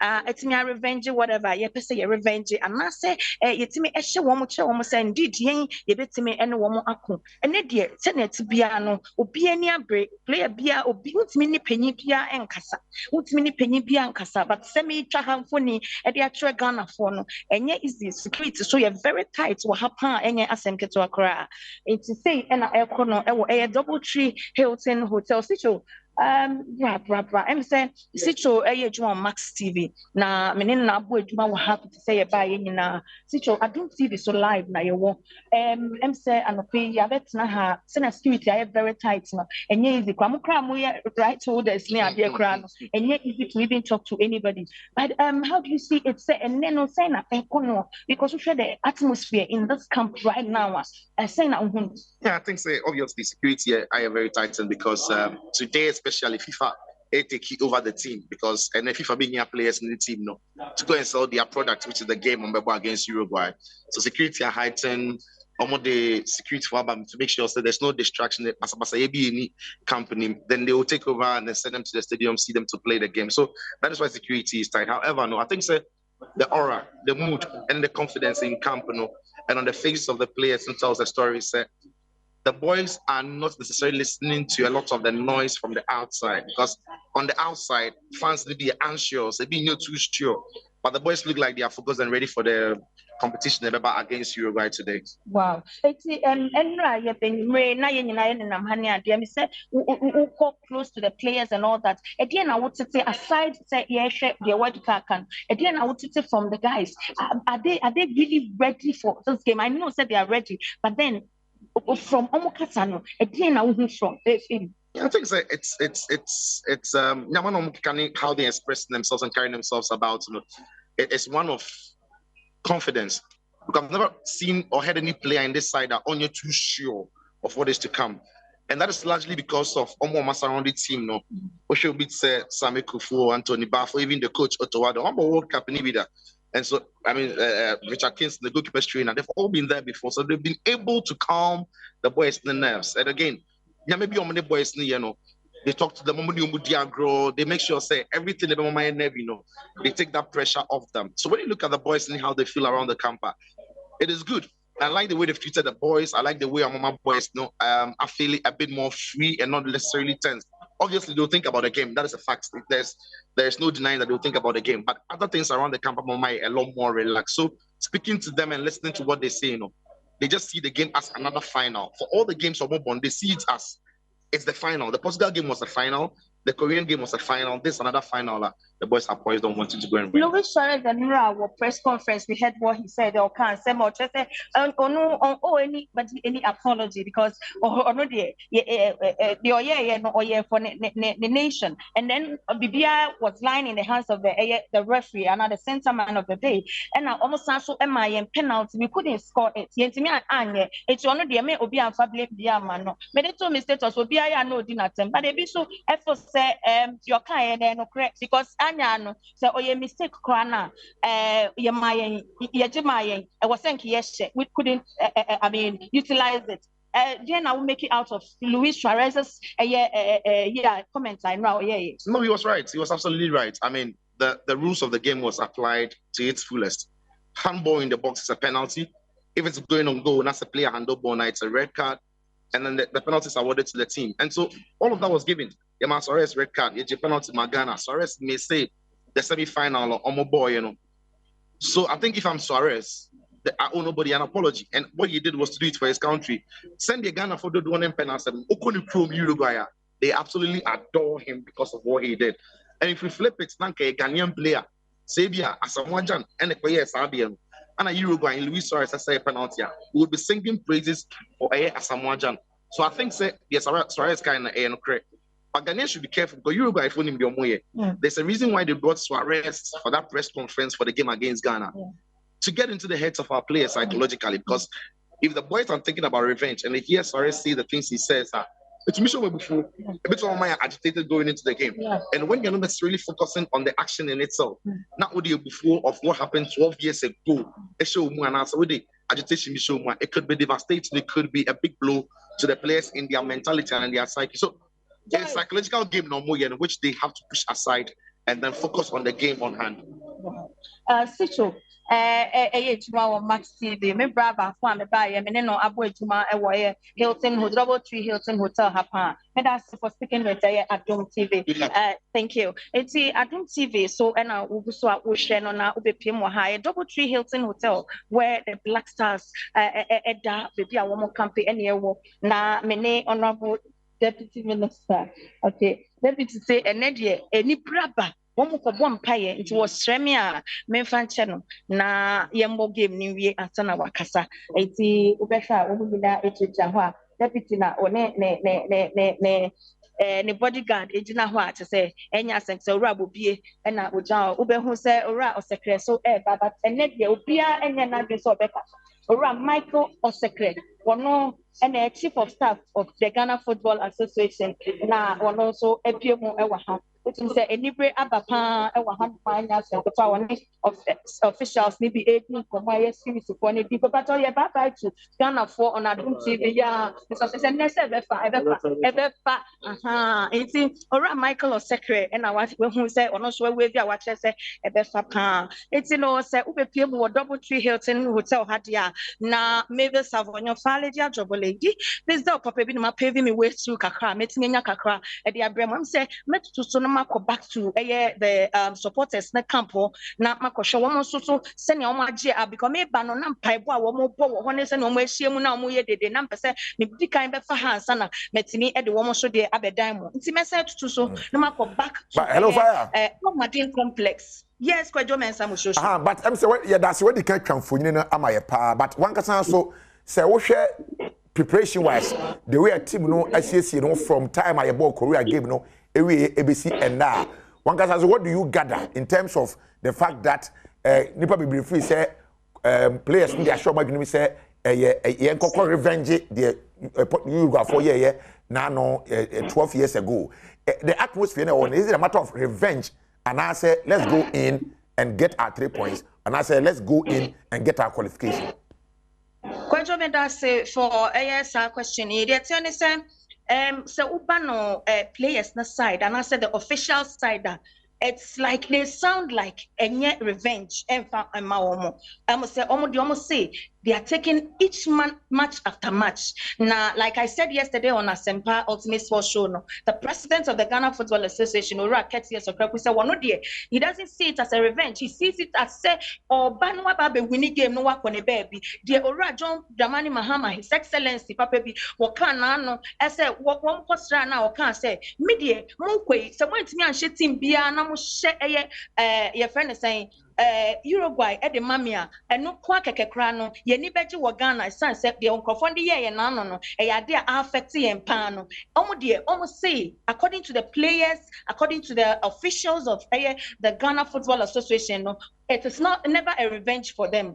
But so underground now share your supporters any year no media for any dear Obia say a revenge, a do or die. It's a revenge, and Obia your crowd will say yes. It was a Mantiano. It is our mentality. Me show me some more revenge. But then Mantiano are very calm. They are so calm that almost said no. We take each match at a time. And you know, they are trying their best. Said they will do something for themselves as players. Right. They will do something for themselves as players and then for the nation and their families. And it is sad. So that's a Kudus and voice of people. Kudus said, say, oh no.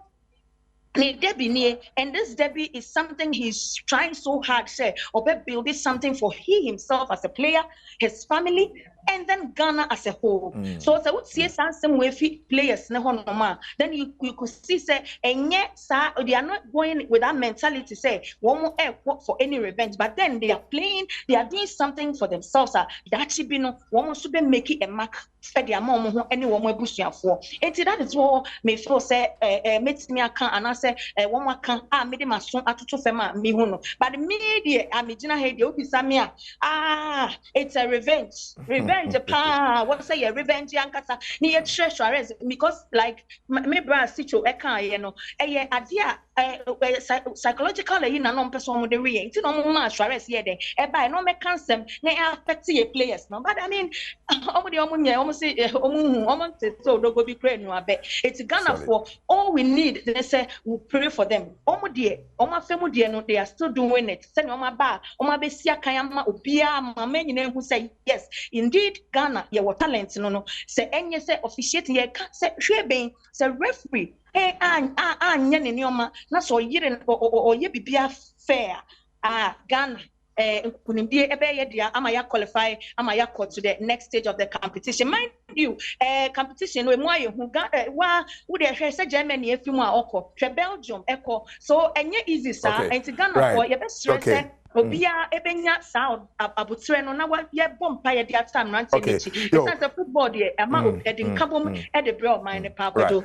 Okay, fine. You better was say for that report I would am say nyame adom na timi kokodru supporters no so camp ma then you between supporters so edin kobo ye da se pa live from Doha Eniati Mavis Amano the fire lady Mrs. Avonyo Enkano. We are back to the studios live on Adom TV so and when you go so awo no we a special edition by Ghana Black Stars age na 3 p.m. and yene Uruguay for no their Kenyan nation so na Ibrahim Babangida e wo hanmo ye bedi nkomo pa e de afa the game no ho na Queen Star Japan so adjoin Babangida bibia boko there Alhamdulillah. Why ready for the game? Exactly. Why ready for more the game? Than ready. Quinsa, also Bibia Boko. Why ready for the Black Stars game? But who say why ready? Ghana for Bibre, so I ready and pay. One more share him say 3 p.m. We never heard it because but when him say Ghana for Bibre kasa ever game we home. My entry on social media, some of the comments are for kasa for eka at the efa Black Stars game a omne Uruguay be born na wie. Yo mo show say oba Twitter dia Black Stars no omo hu komo de bebre na Ghana for any amama fo nya so or amama so fo nyina so ka ene ahead of your Uruguay game no. Na ye be sha see fi Black Stars camp ho unim say na Farmers Day na Black Stars players no omen yi omo ho enfim so ma reshe eye farmers a e wo Ghana nyina happy Farmers Day into uba eye screen so abo say players Daniel Amate mo Samet Sales ne players ni nyina reshe eye Ghana farmers na happy Farmers Day enti ye betie na ansa na no so ye beko eye comments kakra post abrantie jikuns wa posti making a very interesting post ahead of ye nigga see a match like no other, a day like no other for all of Ghana. And I'll call a post we are see interest comments be brave and Ghana for a day abas. And Yankwania can be near share Ghana for so a drain ahead of your Uruguay for game area. Yansha see a fee a Richie fairly official page or say the okay. And you see greatest ever Alex Jiku just abasubodi no de bo Jiku night na say harambo moro okay. And also the need yaba Idris Razak and so the Nigerian traba Kobe Mills say another straight win and Kobe Mills said by Cassandra Clara or say God be with you guys and Cassandra Edebaye na yaba Memphis and so the need yaba say bossu break okay Schwalez no kind I'm not make Schwalez enti bossu break Schwalez in neck I beg and come for 2 cities not even much and therefore send now bro make them comment okay you to me to Schwalez sing football and Samoa Junior say like the mentality let's go for the kill and now Samoa Junior at the buy cutie pie or say that's the spirit you guys should just win for us and a cutie pie at a fair span so the buy creative design honestly say no chance for Uruguay. We go in for win. God bless our motherland Ghana. Hashtag go Black Stars go. Oba eye baba wa dia say more vim and also ediaba bra ejewa. Bra ejewa dia so or come Uruguay or the Uruguay any times but bra ejewa dia ye be count the trip. And so also bra ejewa do the buy no PK said the cup is coming home, bro. 100% far Ghana. According to PK, need your sick cup. And you go and find your best shop name. Trophy Nanka Sans Bebo, my Ghana. Uba eye Oladijo or say for all of Africa. Into honestly need the band. Jonathan Aikens said lift the flag high for us. Not the Ghana flag. About devil haters portion. Honestly say Ghana must watch this very carefully. Our defense because we easily give our opponents cheap goals. 2, or see the referee cause FIFA won't allow 3 African countries to qualify to the round of 16. So Kululu go there inside. No, Ghana be come because Morocco cause Senegal cause Ghana be come. If Ghana manage to escape, we won't escape against Brazil. Then go rob us. Into no devil haters portion do the buy and no Kobe Jones or say show no mercy. Just say ye ne Uruguay yo wo nkwankwan. And you won't be where the park and so still stimulator said do this to Suarez for me please. Okay, into no need no or the comment about no sans so de ni video about said me your best idea Luis Suarez. Okay. And so the need account now oba atama Emmanuel see good luck bro and or the abanti good luck no at Black Stars since players na you show me good luck and now Emmanuel Damte and run on the need about see you score it's a must okay. Noel Junior said all the best yeah baby or see we go again tomorrow basisia and Abdul Fatah say must win or die trying. The Uruguayans deserve a better lesson. And Abdul Fatah Ediaba. Maverick, okay, Yamwa Jeffrey. Okay. I see break a leg, bro. Right. And show Uba Twitter, there Black Stars in common kwa, and ye the Ewohano pay. Oh, fantastic. Yeah, that's a Chris Japan. And the way the Ghana for we break as I drop a quenya or Odo de bar, a budget brainer, I can carry a Adom TV Suni. Mamma Babajida so nafi, in fact, Babajida. Yeah. Say this is the day we have been waiting for. Exactly. Now, that game we Nagasana is so crucial for many reasons. Yeah. And one of the reasons they say I was see it me a very good resource our game we mu. Say the baya tournament with Nagasano, you beat me a progress area. Another reason, and they say the Portugal for the Uruguay for the Nano ama Ghana ntimi an qualify e ho no and many other reasons in TLC to me the game we mu. It do what is saying so far what the coaches naka what players no and I feel yet the course of camp. It is saying ye approach bank and the course game we mu. Yeah. Osho ne Ghana for mamenchia ebusua pani na nakofi sey anopai o hwe en wukuma asebo ho. Na mani ajepa se mete se mikuru mu hene okatachi kwa mbafo za supporters ya na nankasa ene Mrs. Harriet Trematin upon at the office of the chief of staff aswan kransa fo akogudoha se wo mun ko support Blasters enti me bo okatachi kwa mbafo na nankransa man hena baso pa na nananom ye qualify am amaka no so mbetimi follow sa suit no say e bia 20 plot bi kura na say em fanfa supporters and support Blasters enya bone kura chich as you said and then the D-Day no say nanka me coming nanka I would have loved it say the Uruguay fixture would have been our first fixture for the World Cup and have the fixture and Portugal boy and nanka mpeni ampa nanka Uruguay come feel sanka this time and Portugal na Korea na third game and the intensity the expectation the standard of euphoria are rising on moshonka yenhunesa as you said apart from say Ghana share animu say you be the third African country to qualify enokra World Cup abako say mu menkai say biasida say ya bought a World Cup na yenya more than 2 African countries qualify to the next stage of the competition. I think say and even when Africa and Kasa host to yenya opportunity host to only Ghana was able to go past the group stage. So we are a step in the right direction. 2 said Mavis Ekaino obehwa hwese team no kra the immediate past former president. Na ni demanda His Excellency John Dramani Mahama dey to team na nim ne say wo de Portugal hyemwa enhadwen. Montumi anhye Korea kra ono Mahama enha no. But Uruguay pa de mutimi hye na.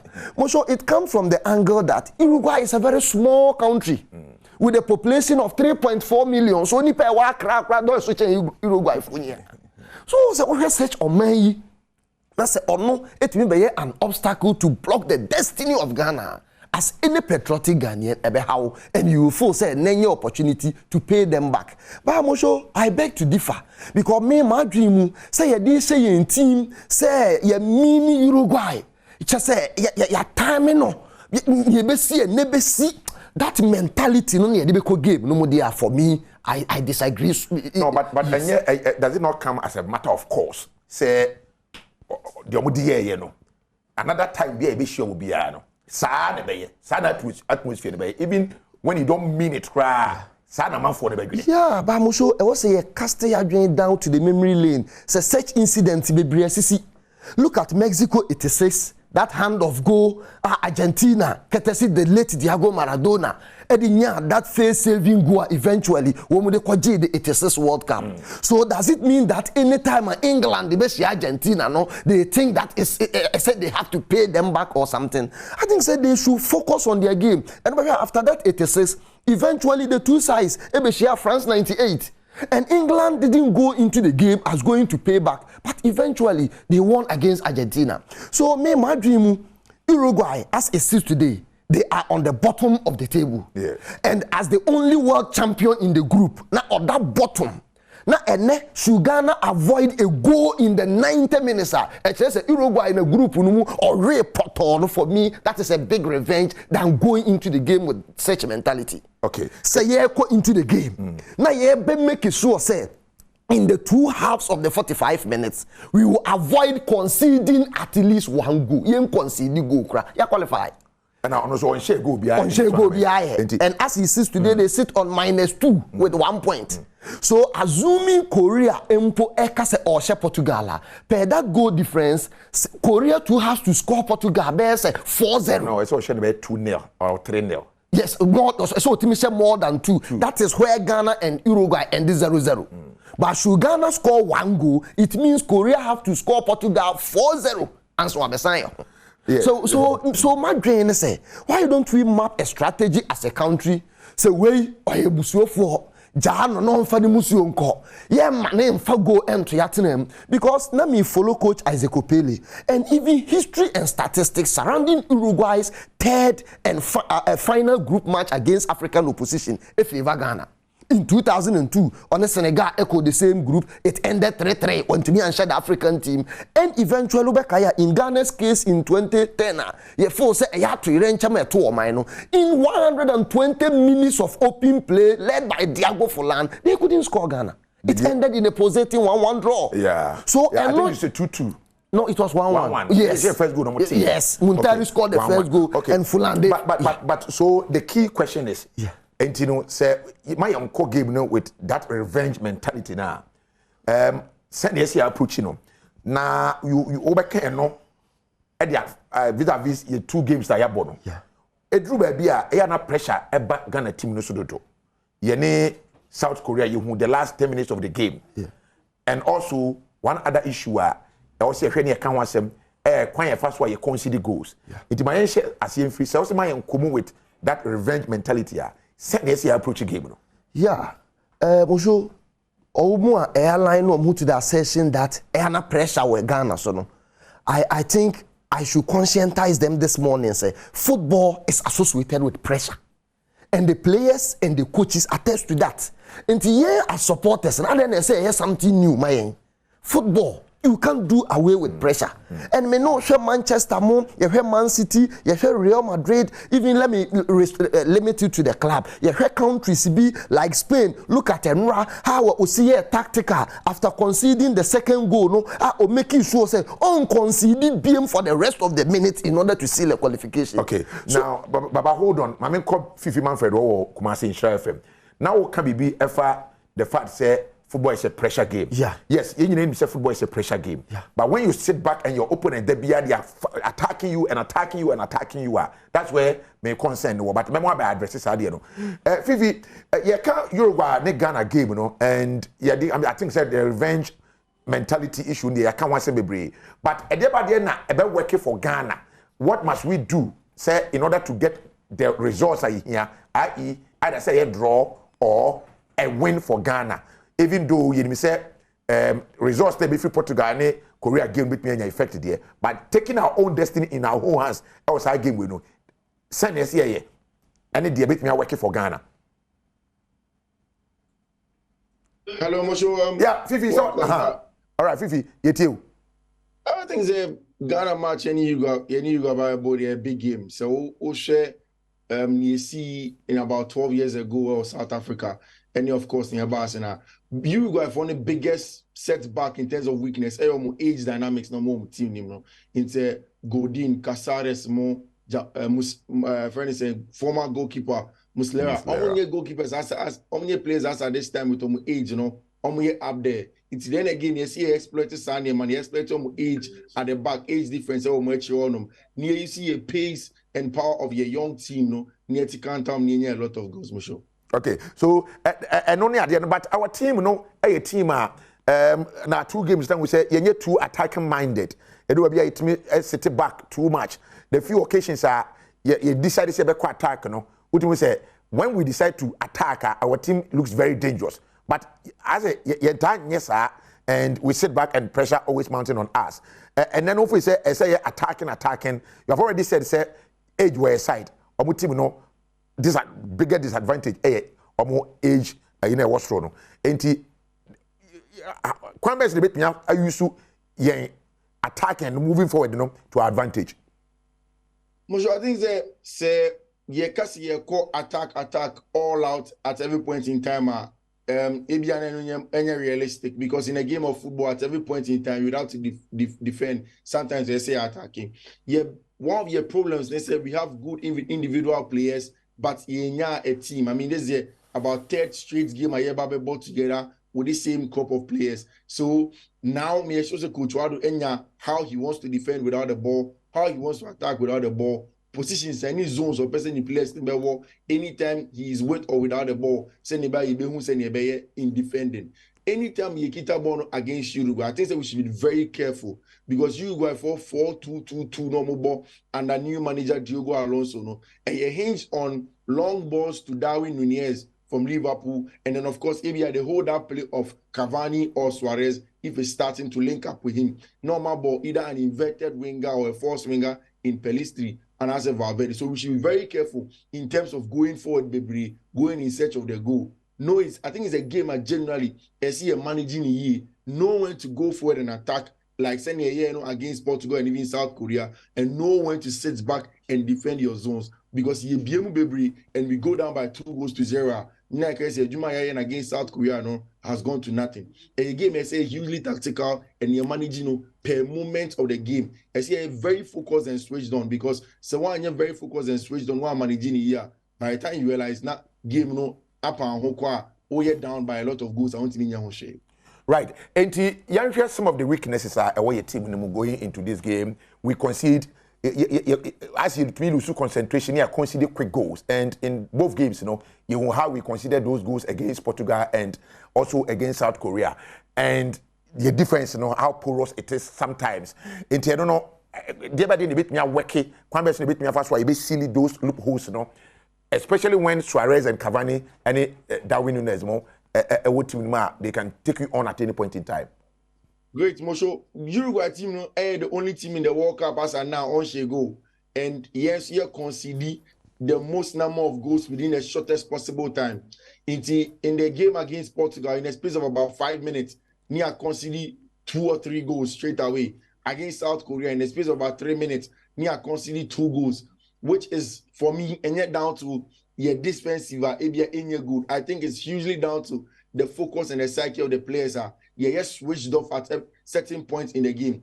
Oshaya, before the South Korea game, he hugely under pressure. Yentiman with that storm, Yentiman who they are born and fouls to take the sting of their Sionia and build yourself into the game. That's what we need to do in a game against Portugal as well. Not you lose to focus in a lot of the games, and of course in-game management on Ankoye. So generally, I see a very, very focused all across the game. But on a tactical point of view, Osha goals are South Korea this year now. It was because he defended the wide areas very well. Now he defending narrow in a 4-4-2 without the ball in the second half. In the South Korea's phone, Eddie, ball out wide. Then your fullback, your winger at the time, late to come and help the fullback in defending. And almost crossing ball to the wide areas to target our fullbacks from here very short. And the truth is that Solskjaer's our 2 balls in the first one, it was on the top of Gideon Mensah.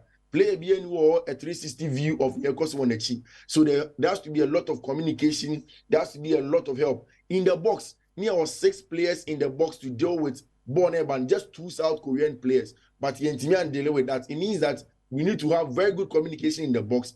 Even if you cannot defend and prevent crosses, Sebono almost targeting your fullbacks.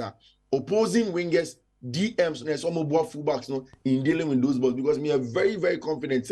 Uruguay is targeting the height of your fullbacks now relatively very, very short. All right, Fifi, so hold on there. Now, you better about Chebium, Babajida, Yani Fifi Akasa, Fifi Manfred, Inshra, FM in Kumasi, and also Aircan. And Wabon never be so. And one of the concerns, how easily we concede in our 2, say according to this game, such a dangerous game. I say a concern about that. Yeah, Mosho clearly a show in our friendly encounter with Brazil. Said in the opening 45 minutes, you see conceded that 3 goals. But Obesha in the Nicaragua-Switzerland game, it was seen say amendment kakra after keeping clean sheets in the 2 consecutive matches. But Osha said a loss of concentration. They conceded 2 goals against Portugal. Now, that same loss of concentration in a space of 3 minutes, they conceded 2 goals against the South Koreans. Those who are aligning themselves to the assertion say you concede easily are not far from right. Because obviously in the World Cup, I haven't seen any of the 32 countries in a space of 3 minutes or they are conceded goals at the rate that we concede. So of course, but Mosho, we live to learn on daily basis. I believe, say, Coach Otoado will have a word or 2 with the players and make sure, say, in 90 minutes, you lose such concentration as happened in the Portugal and the Korea game. We are good to go. because mene Manfred Adwin say communication has been a big problem for our defenders. And just after we conceded the second goal against Korea, you saw said there was a small mini meeting between Salisu, Amate, Gideon Mensah, and then Tariq Lamptey with the goalkeeper. After say look at the remaining minutes a boy, and the super pressure bag as well. Now a change the pressure did the 2 goals by, but the team was able to stand so resilient against the Koreans. And I know we can was say Ushe Koreans, in that space of the second half, they played 35 interplay crosses. Since 1966, Opta statistics about World Cup, they are yet to be bettered by any opponent in the world. So a system be a Paulo Bento de Baya, and who be able to Ghanaians. So as a team no look so impotent. No, but rather, we allowed ourselves. Exactly, but rather I believe that the arsenals that came towards us was too powerful, and if our team was able to stand resilient and absorb it, they deserve some praises. And if they are able to improve upon the course of Korea and Portugal game, the weakest world champion so far in the tournament, of all the 6 world champions, Spain have scored a goal at least, England have scored a goal at least, Germany even scored a goal, Argentina have scored goals, and as it stands today, the only world champion, 2 matches are on finding the back of the net. So maybe na Manfred the system all chere ebe huna Ghana for and I made the mejo Ghana for come say enyehu. Koreans stood against it for 90 minutes and had a 0-0 score line. The Portuguese took advantage of whoever Palestra, whoever Edison Cavani, whoever Federico Valverde, and had 2 goals against the Uruguayans. What meaning say your technical team will have videos of those matches and capitalize on the loopholes. Not only Portugal, Uruguay, and matches are take advantage of our defensive flanks because they are short or tall or inexperienced. But I believe that the Ghana technical team will equally assess Uruguay as an opponent, take advantage of their weaknesses, and they make a day out of it. Yeah, but so we share in 2 games now, Yabona. Yeah. Player bit say Kudus Mohammed. Yeah. On say Otimi or stand out. Yeah. Say Onyani day team no 8 jelly pa. Fantastic. Say we player bit say Jordan Ayew in the second game your boy against South Korea. Jordan Ayew back to the party. We had a performance provided 2 assists and a share South Korea for no. Kudus Mohammed, how important, for example, and Obeye Amayen in the game together with Jordan Ayew and some of the key players, Thomas Patemo and Salis Mohammed Hono. Yeah, Mushu Mitie Manfred na oka bibi efa age. And I think age should be a factor in terms of advantage for Ghana because we share the Uruguayans. You talk of Edison Cavani, who is 35 years. You talk of Luis Suarez, 35. You talk of Diego Godin, who is 36. And South American player, just like Africans, I would never trust a South American player's age, as I don't trust African age. So Diego Godin at 36 will be Mosho's classmate. So, so if you are Kudus, we are very young. We are very energetic. Unimunia umayno free World Cup or mining in say a Juma against Portugal, near Juma we against Korea, no so any day. But we pan about the icing on the cake. I believe that should be a big motivation for the superstar. And of course, Jordan Asem because na Ghana for be name the quality in that boy. Because since signing for Crystal Palace, he has survived under 4 different managers and he keeps on to remain number 1 in the team as far as managers keep changing, including the legendary Patrick Vieira. So and not just say bibi papa bi wonimu na yen share them. But against the Korean game, Onuankasa as a player also exhibited what is in him. Ghana for be and this is the expectation of Ghanaians. So another year, most of your team no can afford to disappoint Ghanaians. But certain players have to come to the party. Exactly. I would say, though a collective effort. Exactly. But individuals be in your there. Team no it me a pet for me. Of course. And then players being when we say the captain say lasted the 90 minutes. Yeah. But we need a leader on the field of play. Exactly. Now to command and control boys our park and so. Amount for minimum capacity say ball apart ball Arsenal no enye sa no ball national team no but in the 2 games I have on you party performance. How do we make sure say players now omunya with there you be nya dan could be no with me a good day today. Yeah. So mean ka say party boy or Arsenal no onto no ball blaster. But I make say the level of expectation Ghana for a war party muno, he has been a pale shadow of that. Because obviously you are a superstar. You name say who feature 90 minutes day in day out from Atletico to Arsenal, and then who performance can be na Arsenal finding themselves on the summit of the Premier League table. Now say back into the Blasters. Now you could lose a year for Ajax Amsterdam. Now or replicated that in the national team. Then match will be expected of Thomas Partey. Obvious. And Obesha. You're criticizing after the Portugal game, you an improvement in the South Korean, particularly after the day was substituted.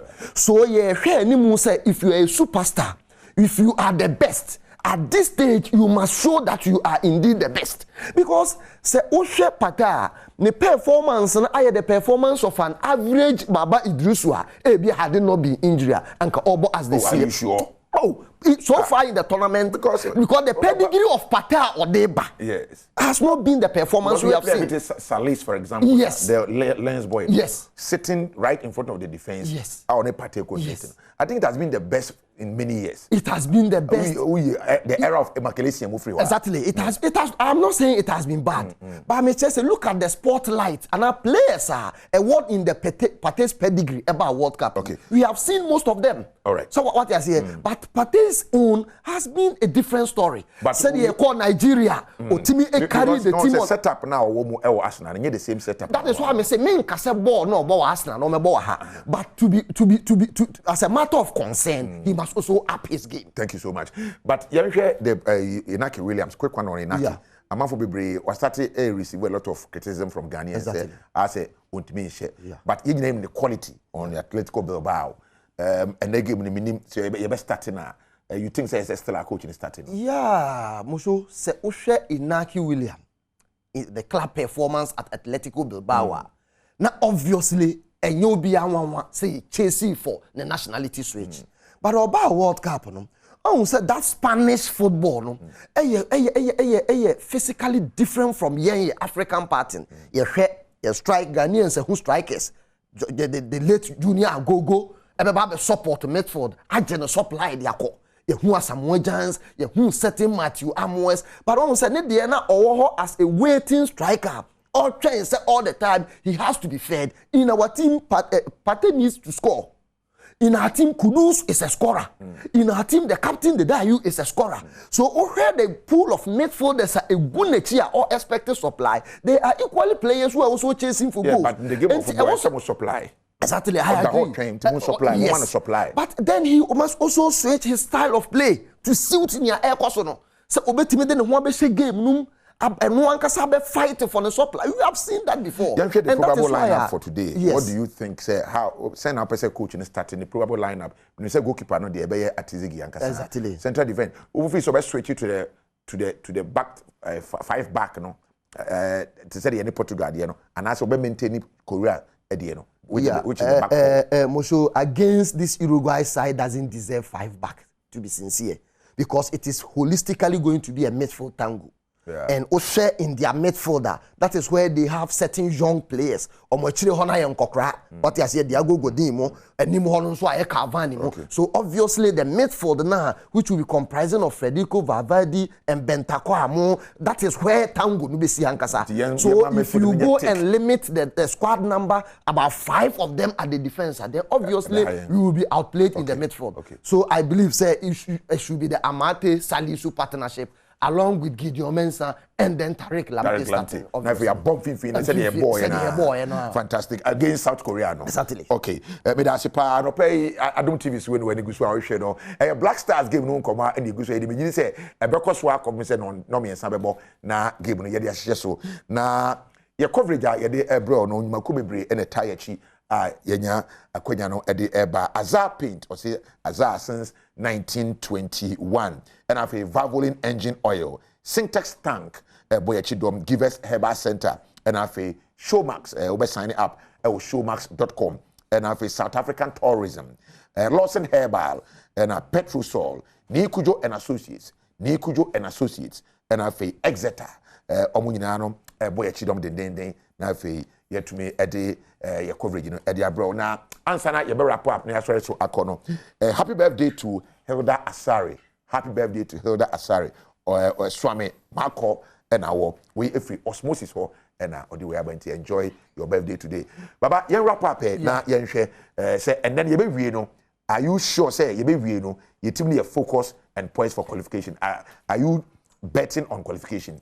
Yeah, I believe, sir. Oh, betting on qualification. Not necessarily betting, but I believe we must qualify as a country. Yeah, fire in the hands of Uruguay. Yes. Arguably one of a yawa or minor firm in our football history. No, before say the incident of 2010, Anya number 1, it will be one of the first two. Yes. So we will believe and we will be very happy. Say any opportunity to pay back our old foes back in their own coins. So and this particular win is non-negotiable. 2. Also say yeah qualify no is something in recent time, but for 2014 it should have been the birthright for Ghana. Okay. Because even in our maiden edition, we didn't disgrace ourselves. Okay. And Ohe said him, Aliu Sisemo as managers, a record as being a player qualifying and as manager, and I believe say Otohado will also have such an opportunity. Say Onusube join that feat of African coaches Womu etime ball as a player to qualify to the next round and as a coach, was emulating that performance. Fantastic. Yeah, that's a pie. Fancy say, Yanama Moshe, say, Namia Duma, you better share your midday quadrum and Samuel.